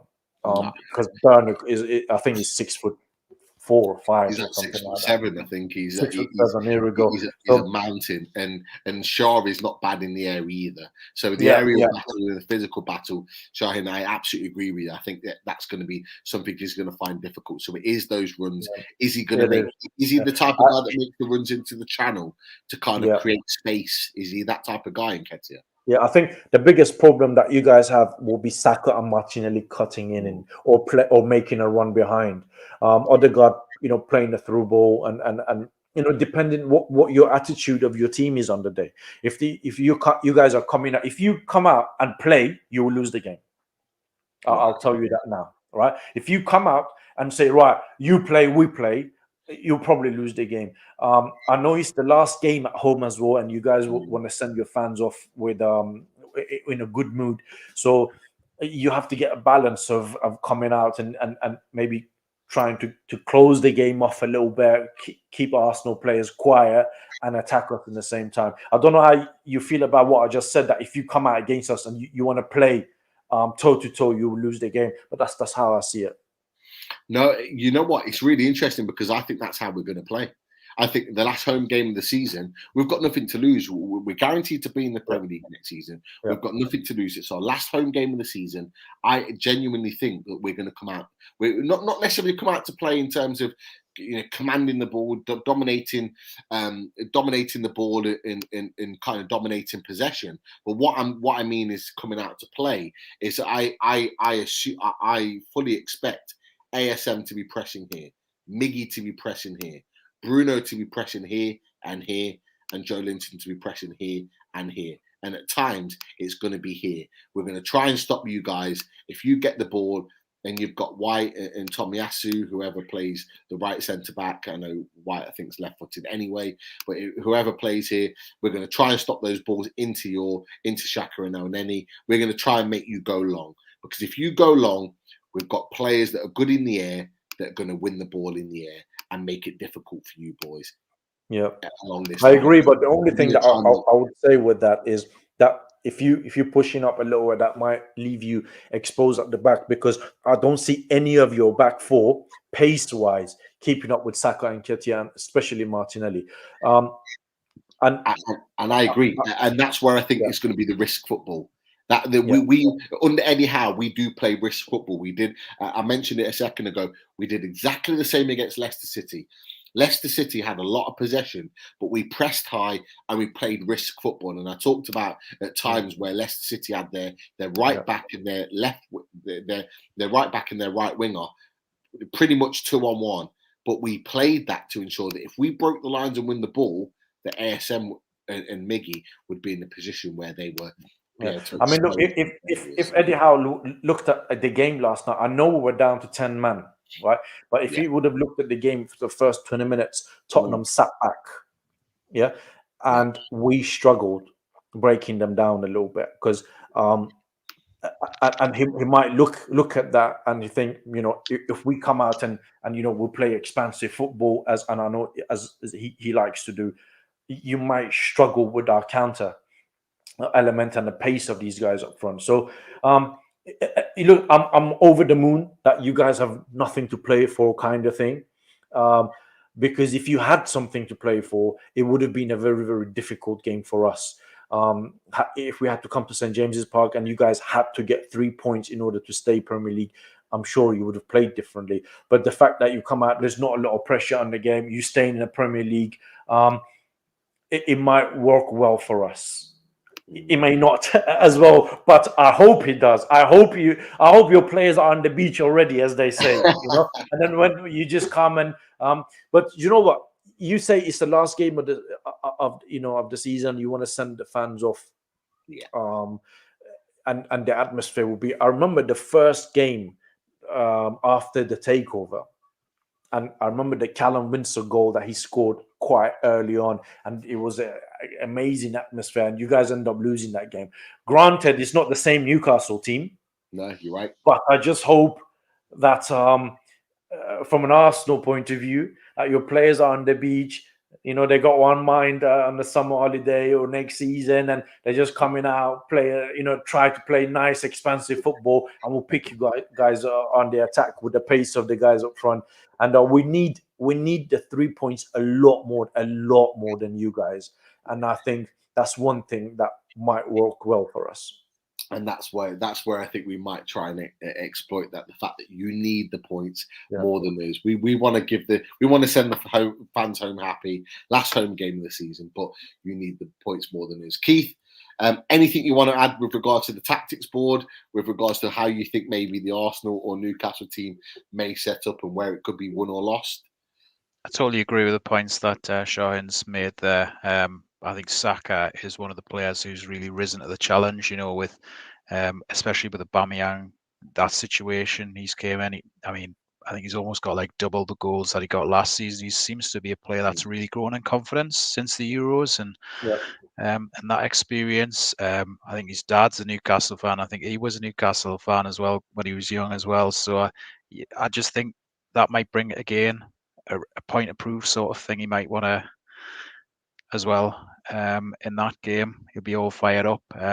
Martinelli, yep, totally agree. With the pace and everything and assists. I'm interested to hear Shahin's views on Xhaka as well. How do the Arsenal fans perceive him? Is he a bit of a liability with his sort of his record, because he's got like 9 yellow cards and 2 reds this season? I know a couple of years ago he had that situation, I think, with the captain's armband when he came off against the match. Look, my view on Granit Xhaka are these. When we purchased Granit Xhaka, we needed a midfield enforcer.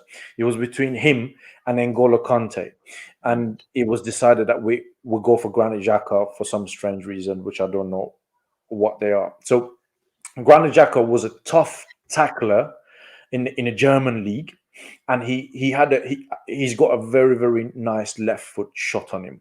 So he was a player that was tough in the central midfield, getting in tough tackles in, which what we needed at the time, and he would take a shot from outside the area. So we bought him in Arsenal, and the first 2 things we've done to him, we told him, you can't tackle here because you get sent off. 2, those days under Arsene Wenger, we had this habit of walking a ball into the net. You're not allowed to take a shot from outside the area. So then you're left with a very average midfielder. And he struggled since then because we took two of his qualities away from him. Since that day, that incident Granit Xhaka had with the fans where he threw the armband away, and there was a problem where, he was saying, he was getting personal abuse and abuse towards his family, and what happened that day. Since that day, there's been a very, very disconnect between him and the fans. There are some fans that, regardless of what he does, they want him gone. He will never get back on their good books. And there are fans that have forgiven him. And there are fans that are, they're giving him praise when he's done well, and they've criticized him when he hasn't done well. I'm one of them. I think there is a footballer in Granit Xhaka. I think he's got qualities. He's a good player, not necessarily a Premier League player. I think he's a bit slow for Premier League. When he gets the ball, by the time he turns and he tries to pick the ball, it takes a bit of time. That he's improved on that under Mikel Arteta, and especially when he plays with Thomas Partey. I think Thomas Partey does a lot more work in midfield, which helped Granit Xhaka. But again, just like ASM, as you said, the fans are split on him. Granit Xhaka as well. Arsenal fans, some fans, as I said, regardless of what he does, he could be player of the season. They still want him gone. And some fans, they saying, next to Thomas Partey maybe, or we need to upgrade on Xhaka regardless. I think last season he was flirting with the idea of going to Roma, and it was almost done. Mikel Arteta kind of stepped in and he convinced him to stay. So if you're thinking of targeting Granit Xhaka in order to wind him up and get him sent off, it may work. I would not be surprised if that happened, but I don't see Eddie Howe the type of manager that he would pull things like that. I don't see him as the type of manager that would say, you know what, guys, go out. I mean, Sam Allardyce will probably do that, not Eddie Howe. Yeah. I think Eddie Howe got more about him tactically. He would want to win the game tactically, playing well, not by playing dirty. I just think if Bruno plays in this position, Bruno, it wouldn't necessarily be intentional, but Bruno does commit. He does commit midfielders to make tackles on him. And the one thing about Bruno, he's deceptively good at keeping the ball. So he protects the ball. He's not the tallest, biggest frame of a midfielder, but he protects the ball so well. He finds it so hard. So I was at the Tottenham Hotspur Stadium. We lost 5-1 that game, and Bruno came on as a late sub. And even though we were losing 4-5-1 at the time, the Tottenham players couldn't get the ball off him. Every time he had the ball, they couldn't get it off him. And they were kicking him, they were pulling him, they were doing all sorts. And he was getting free kick after free kick in this area, because whether he was dropping in here, getting the ball at deep areas, they were pressing him, but he just couldn't get the ball off him. If that happens with Xhaka, it will continue to happen, and he will continue to give free kicks away. And if it's further up the pitch here, he's going to be committing himself in this position here. And that's what, watching Xhaka over the years, he is prone to doing that. And, he does make the odd silly challenge every now and then. I mean, if you probably ask El Neni and Xhaka, if they were to be very honest, they would prefer Bruno to play where Longstaff is right now, deep number 0, because Odegaard will press him there, and then they don't have to deal with him. I think they will much rather deal with Longstaff and Joe Linton than Bruno and Joe Linton, and it might work well for us. But if he does come up in the central midfield position, I think what Mikel Arteta might do, he might get El Neni to sit on him.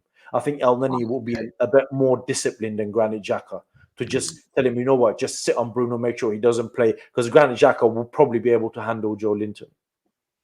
Yeah, that there, Xhaka and Joe Linton would be a good battle, both physically very, very strong. Joe Linton's good on the ball. He likes to protect the ball. They both don't have great pace, which is, they're both physical kind of thing. So they'll be able to handle each other, and he will get El Neni to just sit on Bruno and Odegaard to press Longstaff. it's an interesting situation. And this is what makes the tactics board on away day so great, is because we Yeah, get to, I'm actually very impressed with that, to be honest with you. yeah, I like it. It's nice.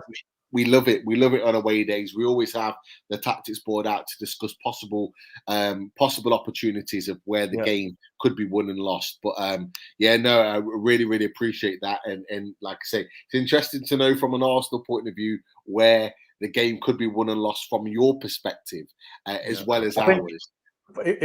For me, I think the biggest thing that Eddie Howe will be looking at will be to nullify Saka and Martinelli. Yeah.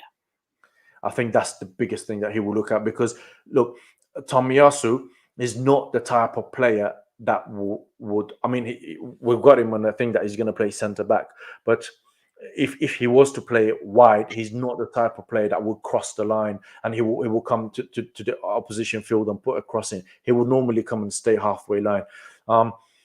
Nuno Tavares and Cedric, they both very attacking fullbacks, and they will make a lot of forward runs. So for me, Eddie Howe will be looking to nullify a width, because we don't have a lot in the middle going forward, but the width will be an issue for him to consider, I think. Yeah, I think it's a great point. And look, I think at this point now we've got a number of questions in the chat, so we'll put some of these questions to you, Shahin. So we've got this interesting question from Nick Parris. Saka will end up like Wiltshire, overplayed and burnt out under Conman. He's talking about Arteta. I know Nick. He's one of our regulars on the Arsenal Lounge. Hope you're well, Nick. He's not the biggest fan of Mikel Arteta, as you can tell. But yeah, I mean, we talked about this with Dan a bit earlier, that I think he might be suffering from a little bit of a burnout, and because he keeps playing week in, week out, once he gets an injury, it's going to take him a little bit longer to recover from that injury, because he doesn't get the rest that he needs. So it's hard to disagree with Nick. Yeah, it's an interesting one. And look, I'll go back to the point in which I raised earlier. If I can find it. Can I find it? There was a comment in there. Where was it? I think I've lost it. But the point is that these boys are back in training. Kieran Trippier is back. We saw him training again. The pictures were up today. And our number 9, and we talked about him on the tactics board tonight. Callum Wilson with his signature approval to say that he's back in business. And look, he looks as sharp and as strong as ever, and it's great to see. But interestingly, I didn't put him in the starting lineup because I don't think he'll start, but it could be a player that comes off the bench. Is Ryan Fraser's back in the team, back in the fold? He's back training with the boys. Ryan Fraser was a regular starter, and that has been an absolute, that kind of, he's had a rebirth under Eddie Howe. One of the most improved players. Yeah, he's been one of the first names on the team sheet. He suffered a hamstring injury against Wolves, hasn't been seen since. We weren't sure if he was going to be back in the team going into next season, but it looks like he's back in training, and ultimately it could be a question of, he could be back in the team going into the game against Arsenal, and for me, it would be a pleasurable sight to have him back in the team. I don't know what your thoughts on that, Keith.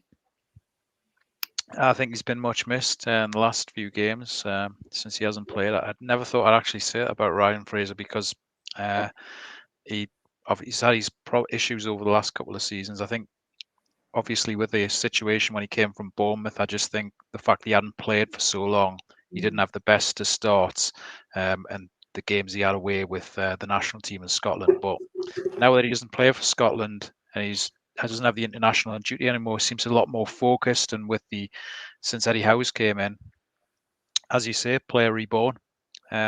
Brilliant. If you remember the goal he got against Everton, and some of the shots and the energy that he's got, he's pretty much one of the first names on the team sheet, really.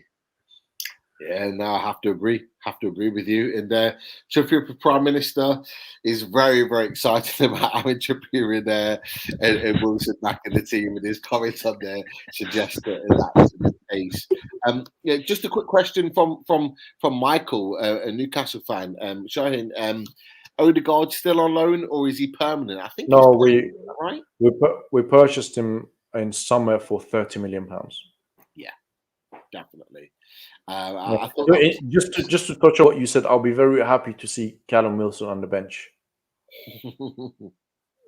I thought you might say that, which is why Yeah. I'm even more confident that Eddie Howe will play him for that reason, because it will potentially strike the fear into a very makeshift Arsenal back four, as you yourself and Dan talked about on the tactics board. So that'll be interesting. Arsenal Manic said Cedric, Tavares, White equals. We need our forwards to score 3 or 4 to edge a win. It could well be the case. I think there could be goals in this game. I really do. I think it could be an absolute rasper of a game to kind of come towards the end of the season. Is Jason Bourne as Stato? Keith, Jason Bourne, not a bad shout, that. Cheers. That's all that needs to be said. When was the last time we won at home to Arsenal, Keith? I may have missed that in your monologue. Yeah, it was April 2018, and it was one of the last Rafa season. I think Unai Emery, I think, was manager for Arsenal at the time, I believe. Yeah. Interesting. Very, very interesting. I'm going to pose another question to you, and there was a good one here from Doug the Toon. Question: are you, as an Arsenal supporter, worried of what Newcastle are going to become? I wanted to ask this question to both you and Dan, but I'll ask a question to you, Shahin. We talked about Newcastle and their potential, but are you, as an Arsenal fan, or as the Arsenal fan base, are they worried about what Newcastle potentially could become in the years to come?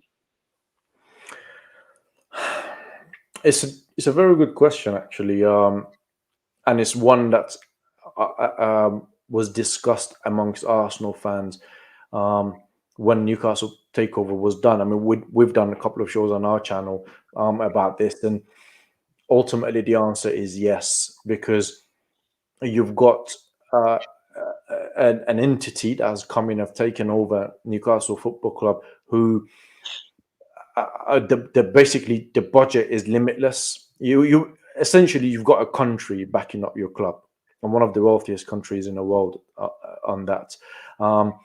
You don't have any limits in terms of financial fair plays and all of that rubbish. So immediately, no. Long term, yes, because I don't see our owners matching what your owners will potentially spend.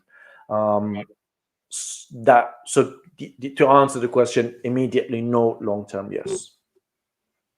Okay, yeah, no, it's a fair point. We always, when questions like this come in, we always like to get your opinions on this with regards to a Newcastle perspective. That's for sure. Yeah. Arsenal Manic it said, please let Newcastle win. Take easy on us. Look, I don't think that will be the case. And he's also mentioned, it's a good point, Newcastle's home form has been solid this year. I think there's only one loss, was a narrow 1-0 defeat to Liverpool. Since Eddie Howe's taken over, the only 2 defeats that we've had is the 4-0 against Man City at St James's Park, and the 1-0 defeat to Liverpool that was the other week. Other than that, we haven't lost at St James's Park, in the Premier League under Eddie Howe, and that's a huge achievement. It just shows the progress that he's actually made. It's a very interesting one. Crypto, how did you start supporting I'm assuming you support Newcastle. I've talked about this on Loaded quite a lot. My first game was watching Newcastle beat Leicester 7-1. I'm from Leicester myself, so Dad turned the TV on by chance, and the game was on. And I remember seeing Andy Cole absolutely tearing Leicester apart on that day, and I was thinking, who the hell are this team wearing black and white, great colours, and I just followed them ever since. So 30 years supporting Newcastle United, been an absolute pleasure. Some good, mostly bad, but hoping to make up for that now in the years to come with the new owners taking over the club. Another question here from Steve. Evening, chaps. Do you think Arsenal will ever have the money to compete for the Premier League title? That's a great question.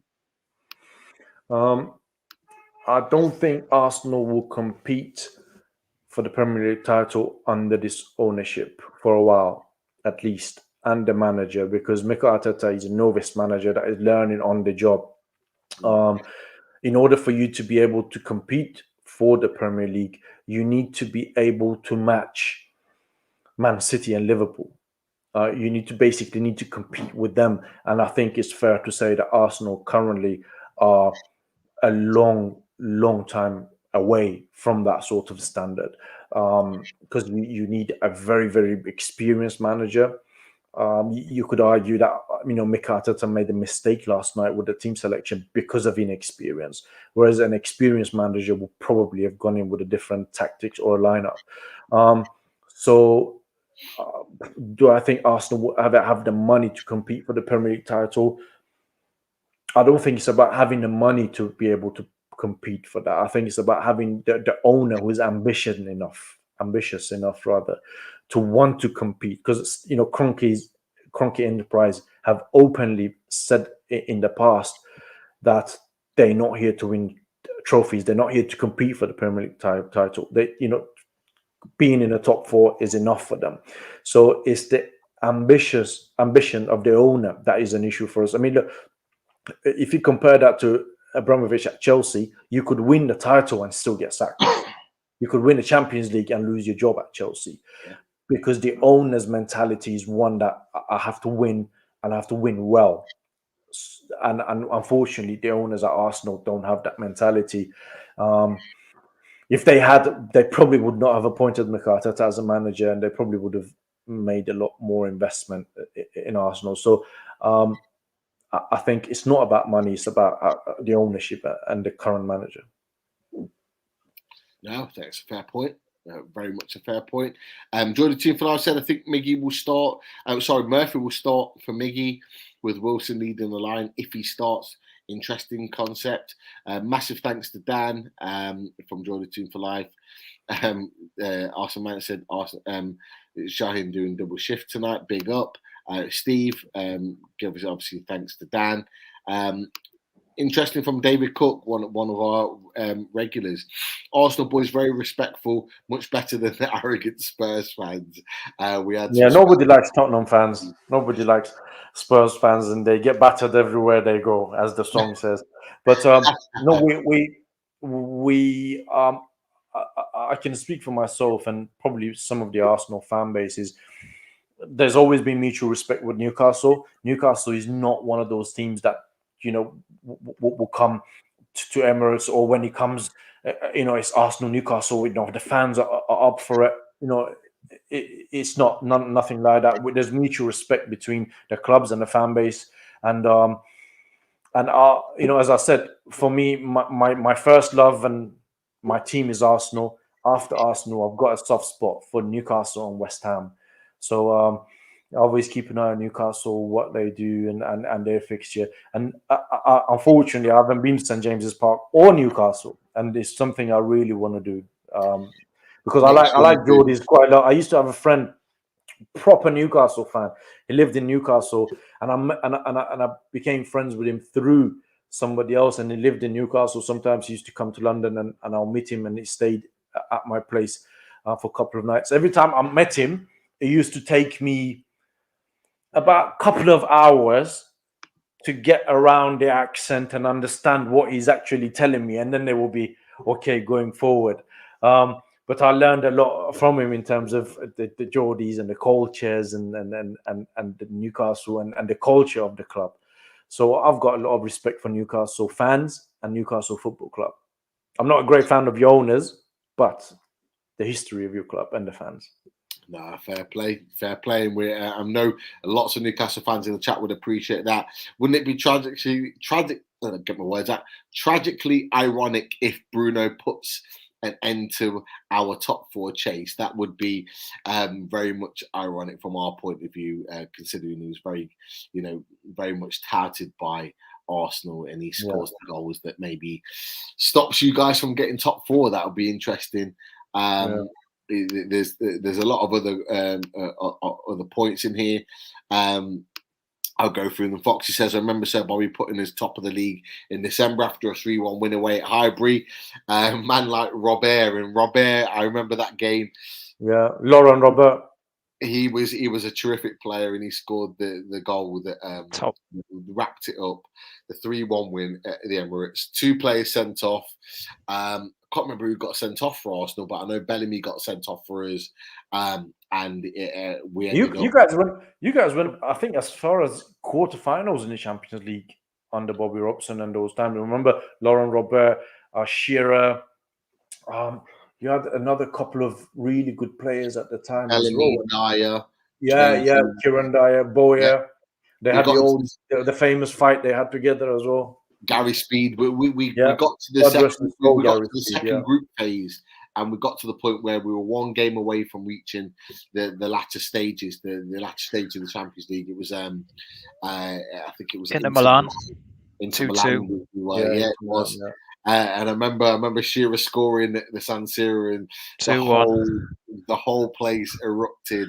We thought there was hope of his potentially getting the all important win. And Nobby as well, when he struck the bar late on as well, and it came off the other side of the bar. It was could have been 3-2 to Newcastle again, quarters. Also, almost so close, but it's one of those things. Foxy said, "I'll take Nketiah on a free all day." Are you guys braced for the fact that he could be leaving? Yes. There has been a contract offer on table for Eddie Nketiah at least from January, and it's him that is not signing that. It's not Arsenal not offering him a contract. And nowadays,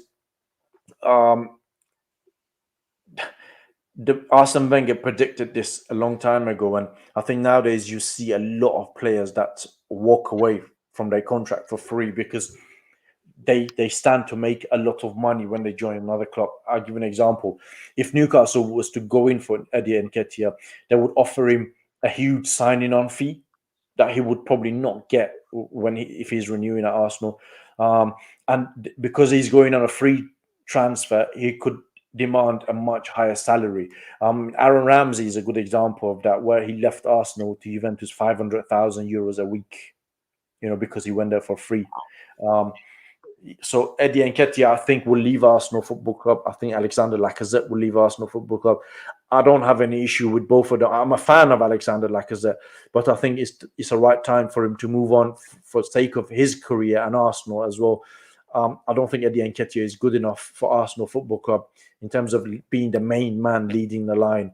And I don't think he's content with being a player that will come off the bench. So good luck to both of them. Maybe they can get a contract somewhere else where they can play regularly. No, fair play. Fair play. It's interesting that you've gone for both your strikers to be released on a free. But obviously it means that you guys... I mean, it's not just about Arsenal offering them contract. It's their choice as well. They both have decided they want to walk over for free as well for various reasons. And I don't think anybody is losing any sleep over that in terms of the fan base at Arsenal. Maybe Eddie Nketiah, people getting a bit hyped up because he's been playing well recently. But you could also maybe say that he's putting himself on the shop window as well by playing well in terms of securing his next move. Yeah, fair play. It's a great point. Interesting, different type of question here. Just really quickly. Where are Arsenal right now in terms of finance? Did they have some Russian oil king pumping in money, or are the Kroenkes still around and interested? I know there was an issue with the Arsenal ownership. Yeah. You know, what's the situation currently with that? So I think he's talking about Osmanov, Alisher Osmanov, that he owned 33% of Arsenal Football Club, if I'm not mistaken. And then he made an offer to buy all of Arsenal from Kroenkes. Right. They didn't sell him. Sorry, they didn't sell his shares to him, and they made a counter offer, and they actually bought him out.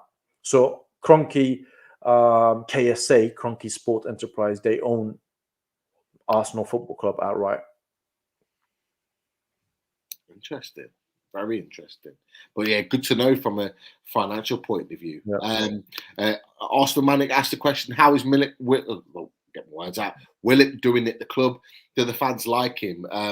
You know, Keith, what are your thoughts on that? You know, what's your opinion of how Willock's doing in the club, and do you think the fans are behind Joe Willock at the moment? Yeah, I think some of the fans have a fair sort of attitude and approach to Willock. He had a great start last year.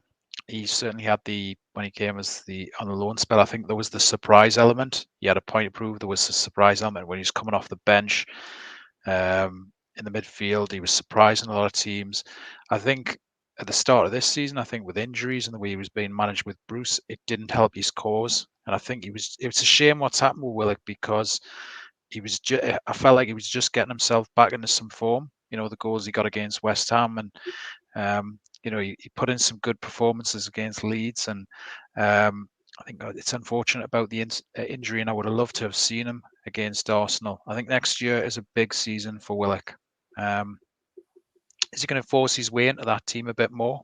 Be more of a presence? I certainly would like to see he's young enough, but a big season with some of the acquisitions and names being linked to Newcastle next year for Willock.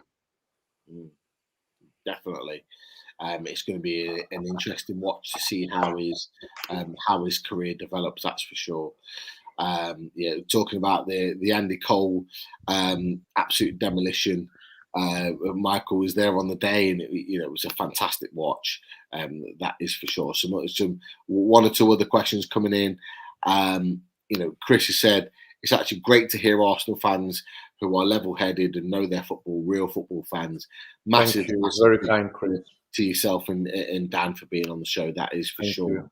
Yeah, Dan is also, his knowledge of football and Arsenal is really good, and we do a lot of things together over in the Arsenal Lounge, and I was very happy to get invited to come to this channel, because I love Geordies.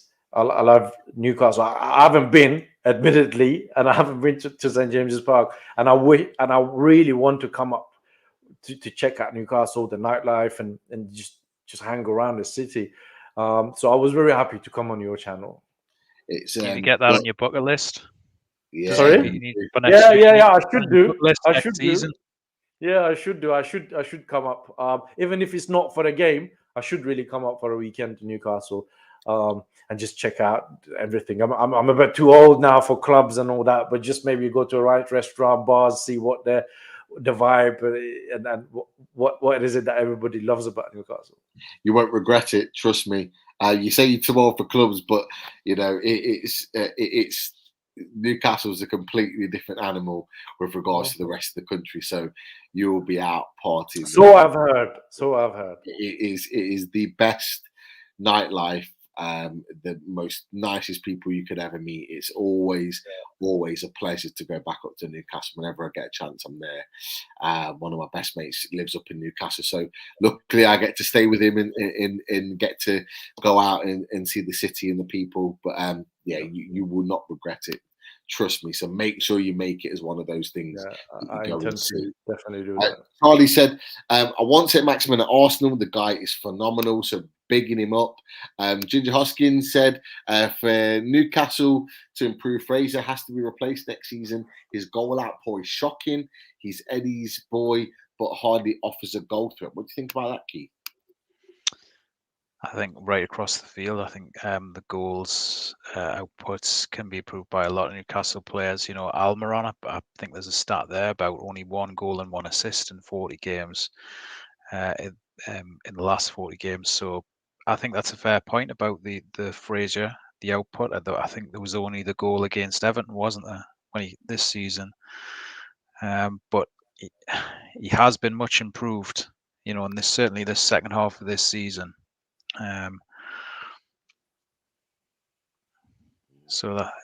But generally, just getting back to the original point, I think it's something we need to dramatically improve on next season. We cannot really be going into, if we've got top 8 aspirations, we cannot be having like Callum Wilson with 6 goals as our top goal scorer, and Chris Wood with 2. It's just, it really needs to be improved a lot across the park.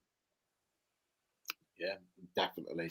I would agree. And there's a few in the chat already talking about Shaheen coming to Newcastle. Chris has said, get up to Newcastle, the nicest people, and the stadium is one of a kind. Michael said, it's not just the game with the trip to SJP, St James's Park. It's the whole trip. Honestly, the nightlife, the city is fantastic. That's why a lot of away fans love making the trip, and I have to agree with that. You're not that far from a coast either, Shaheen, or the countryside. If you wanted, if you wanted to spend a week up here, even you've got North Shields and Whitley Bay and South Shields nearby, and you've got Northumberland as well for the countryside. Yeah. No, definitely it's something I really want to do, and I hope to be able to do it soon. Definitely. Geordie Toon for Life's got involved in that as well. There's nothing like it. It's portrayed by many from down south. You'll absolutely love your time up here. It's guaranteed. How many Arsenal players, or how many players do you think Arsenal will sign in the summer? Do you think there'll be a major clear out? Great question from a friend of the channel, Tom Dixon. I think the major clear out has happened at Arsenal. I mean, the likes of Ozil, Aubameyang, Socrates, Mustafi, Kolasinac, Torreira, Guendouzi, who else? Willock, maybe to a certain extent. Ainsley Maitland-Niles. They're either out on loan or they permanently sold.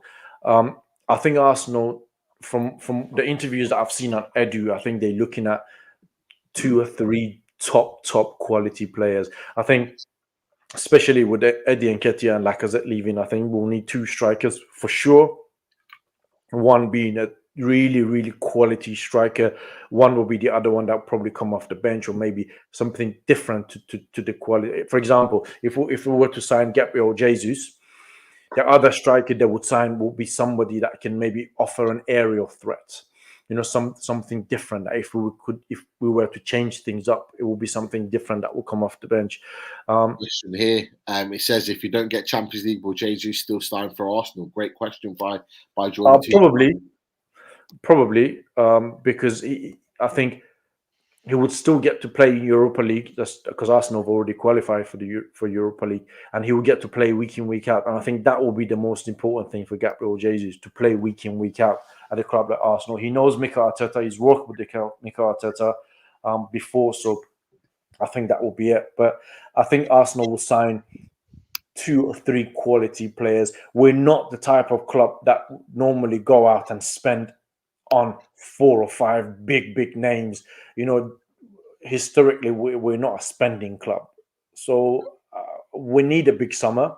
If we do qualify, especially for the Champions League, and we want to do well in the Champions League, we need to buy 2 really, one top striker, 1 really good striker, maybe a really good number 8 in midfield. We need to look at a left back option for Kieran Tierney, because he's been injured. Tavares is not really good enough, in my view, to cover for Kieran Tierney. Maybe a right back. Cedric is not really great. So quite a few areas that needs to be addressed. Interesting, very interesting. Doug of the Toon said, Betfair 5-1 Shaka to get booked in the first 5 minutes. We talked about that on the tactics board, Shaheen, about potentially getting booked. So that's interesting that Doug the Toon has already kind of pulled that one out the bag. Chris has said it's Spurs that should be worried about NUFC, not Arsenal. Well, I think both of us would agree with that. Interesting one from here. Chantel's asked myself, is there a player you would love to take in the summer? An Arsenal player you would love to take in the summer? and the same to Shahin from Newcastle. So I'll ask the question to you, Shahin, and I'll actually ask the question to Keith. So Shahin, is there a Newcastle player you would like to take in the summer to Arsenal? And Keith, if there's one player that you would like to take from Arsenal, who would that be? So Shahin first. It would be between Bruno and Wilson. I'll probably go for Bruno. Okay. Bruno, obviously, yeah, you guys are heavily linked to him. Keith, there's one player from Arsenal to take. Who would you take? Saka, easy. Probably the most improved player at Arsenal this season. As I said earlier, really grabbed the nettle and has really took the initiative this year. Growing in confidence, young player, Newcastle fan growing up as well. You know, probably potentially a future England regular, you know, in terms of cementing that place going forward. So yeah, it would have to be Saka for me. Interesting. Yeah, I've got to admit, Saka is a top level player. Just thinking about players to take advantage of, I like Martinelli, but you know, what about the goalkeeper, Pete Ramsdale? Yeah, you know what? It's really interesting. I was thinking about Ramsdale. I was thinking, you know, who could be, you know, first choice in the team. And looking at Dubravka and Ramsdale, you maybe the way he's played at Arsenal this season, maybe go for him. So yeah, you know, I do like Gabriel. I think he's a good centre back, but I'd probably go for, you know, Saka, Ramsdale. They're the ones that I'd probably go for if given the choice. But you know, really good question from Chantel. Absolutely spot on. Massive friend of the channel. Yeah, so great question from yourself. Another one that's in there for you, Shahin. We're coming towards the end now. Is do you miss Aubameyang? Interesting one. Which Aubameyang, Tom? The Aubameyang that was Arsenal in the last season, or the Aubameyang that we had previously? Because there are two completely different players. If it's the Aubameyang that we previously had, yes, because Aubameyang single-handedly kept Arsenal qualifying for Europa League with the goals that he was scoring.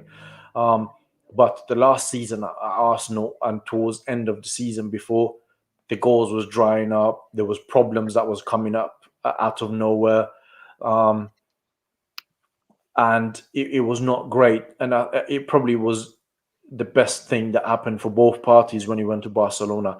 The problem that we as a fan, well, not we, some of the fan base, majority I would say, have with him going to Barcelona was it was not necessarily him going to Barcelona. It was the fact that we did not replace him.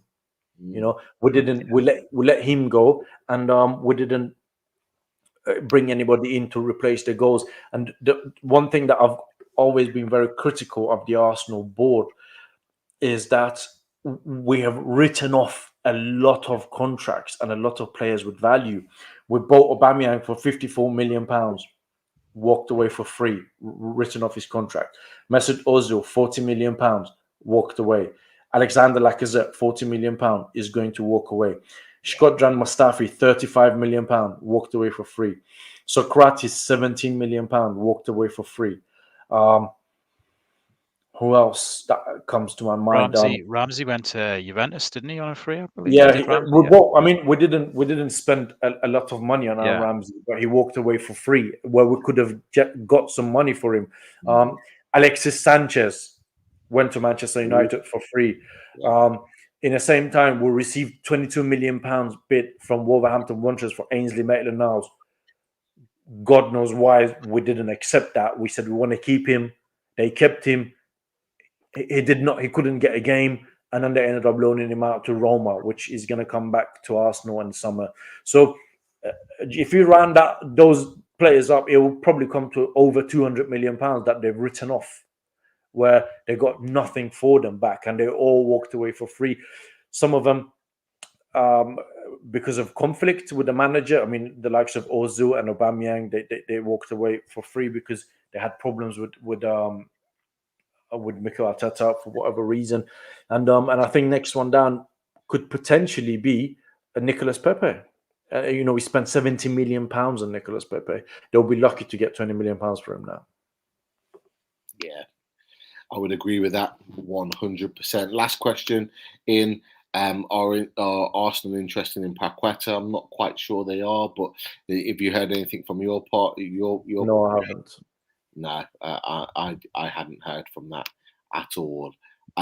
Look, it's been Shaheen. It's been fantastic to have you on the show.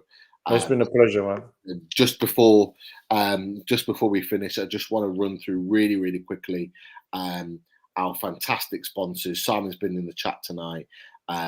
We've got Bronwyn's Black and White Army sponsor.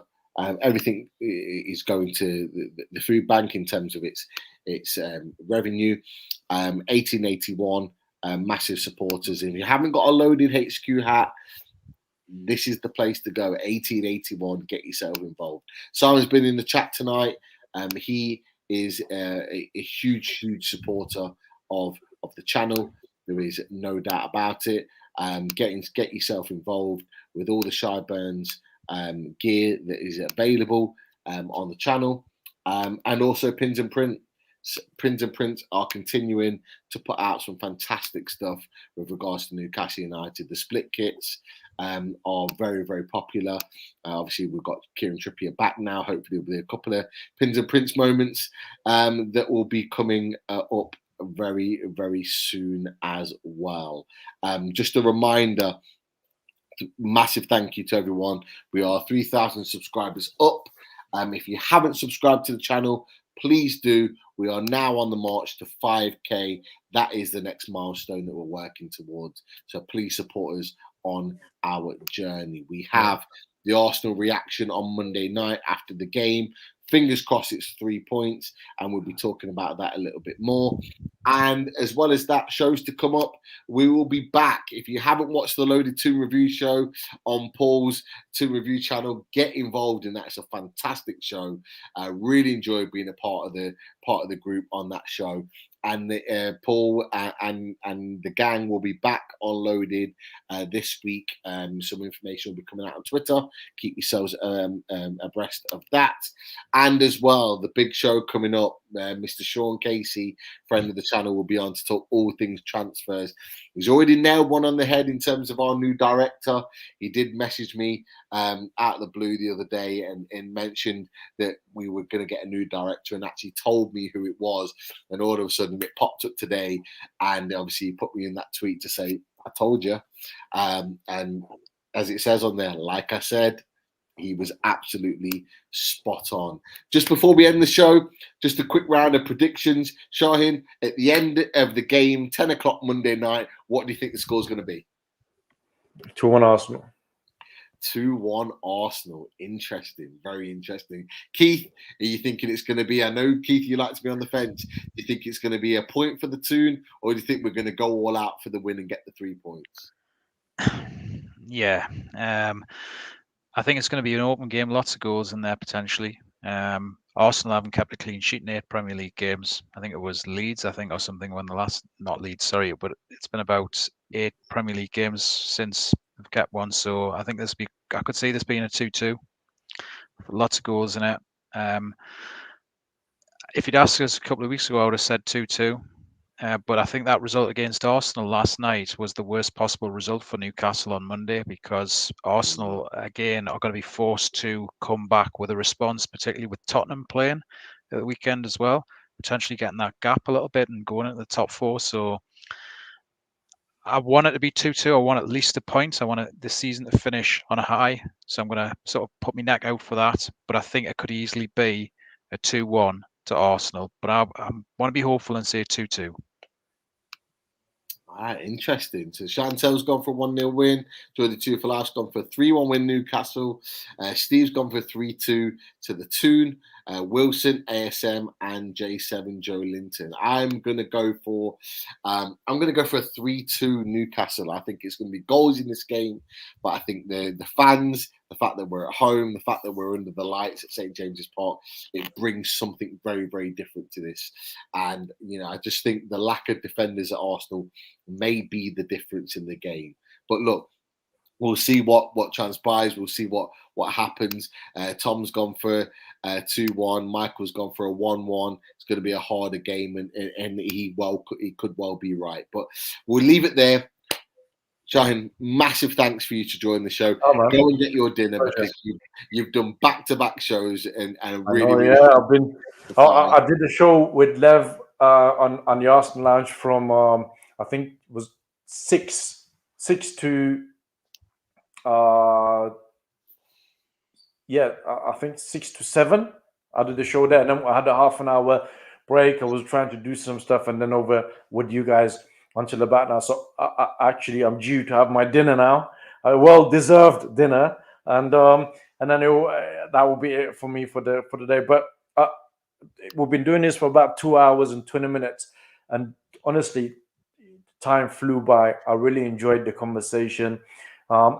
It's always enjoyable for me to speak to the Geordies. I love, the people from Newcastle and Newcastle. I haven't been, but I like them. I'd like to visit one day. And as I said, I've got a soft spot for Newcastle. So it was very enjoyable for me. And thank you very much for having me. Thank you very much for inviting us. And we might do something on Sunday. We'll invite you over to Arsenal Lounge to preview the game over there as well and get your perspective on it. Time of that to be decided. But thank you for having me on. No problem. I know you mentioned it before, and like I say, keep in touch. If I can jump on your show on Sunday afternoon, more than happy to do so. But we'll be in touch. Shahin, massive plug.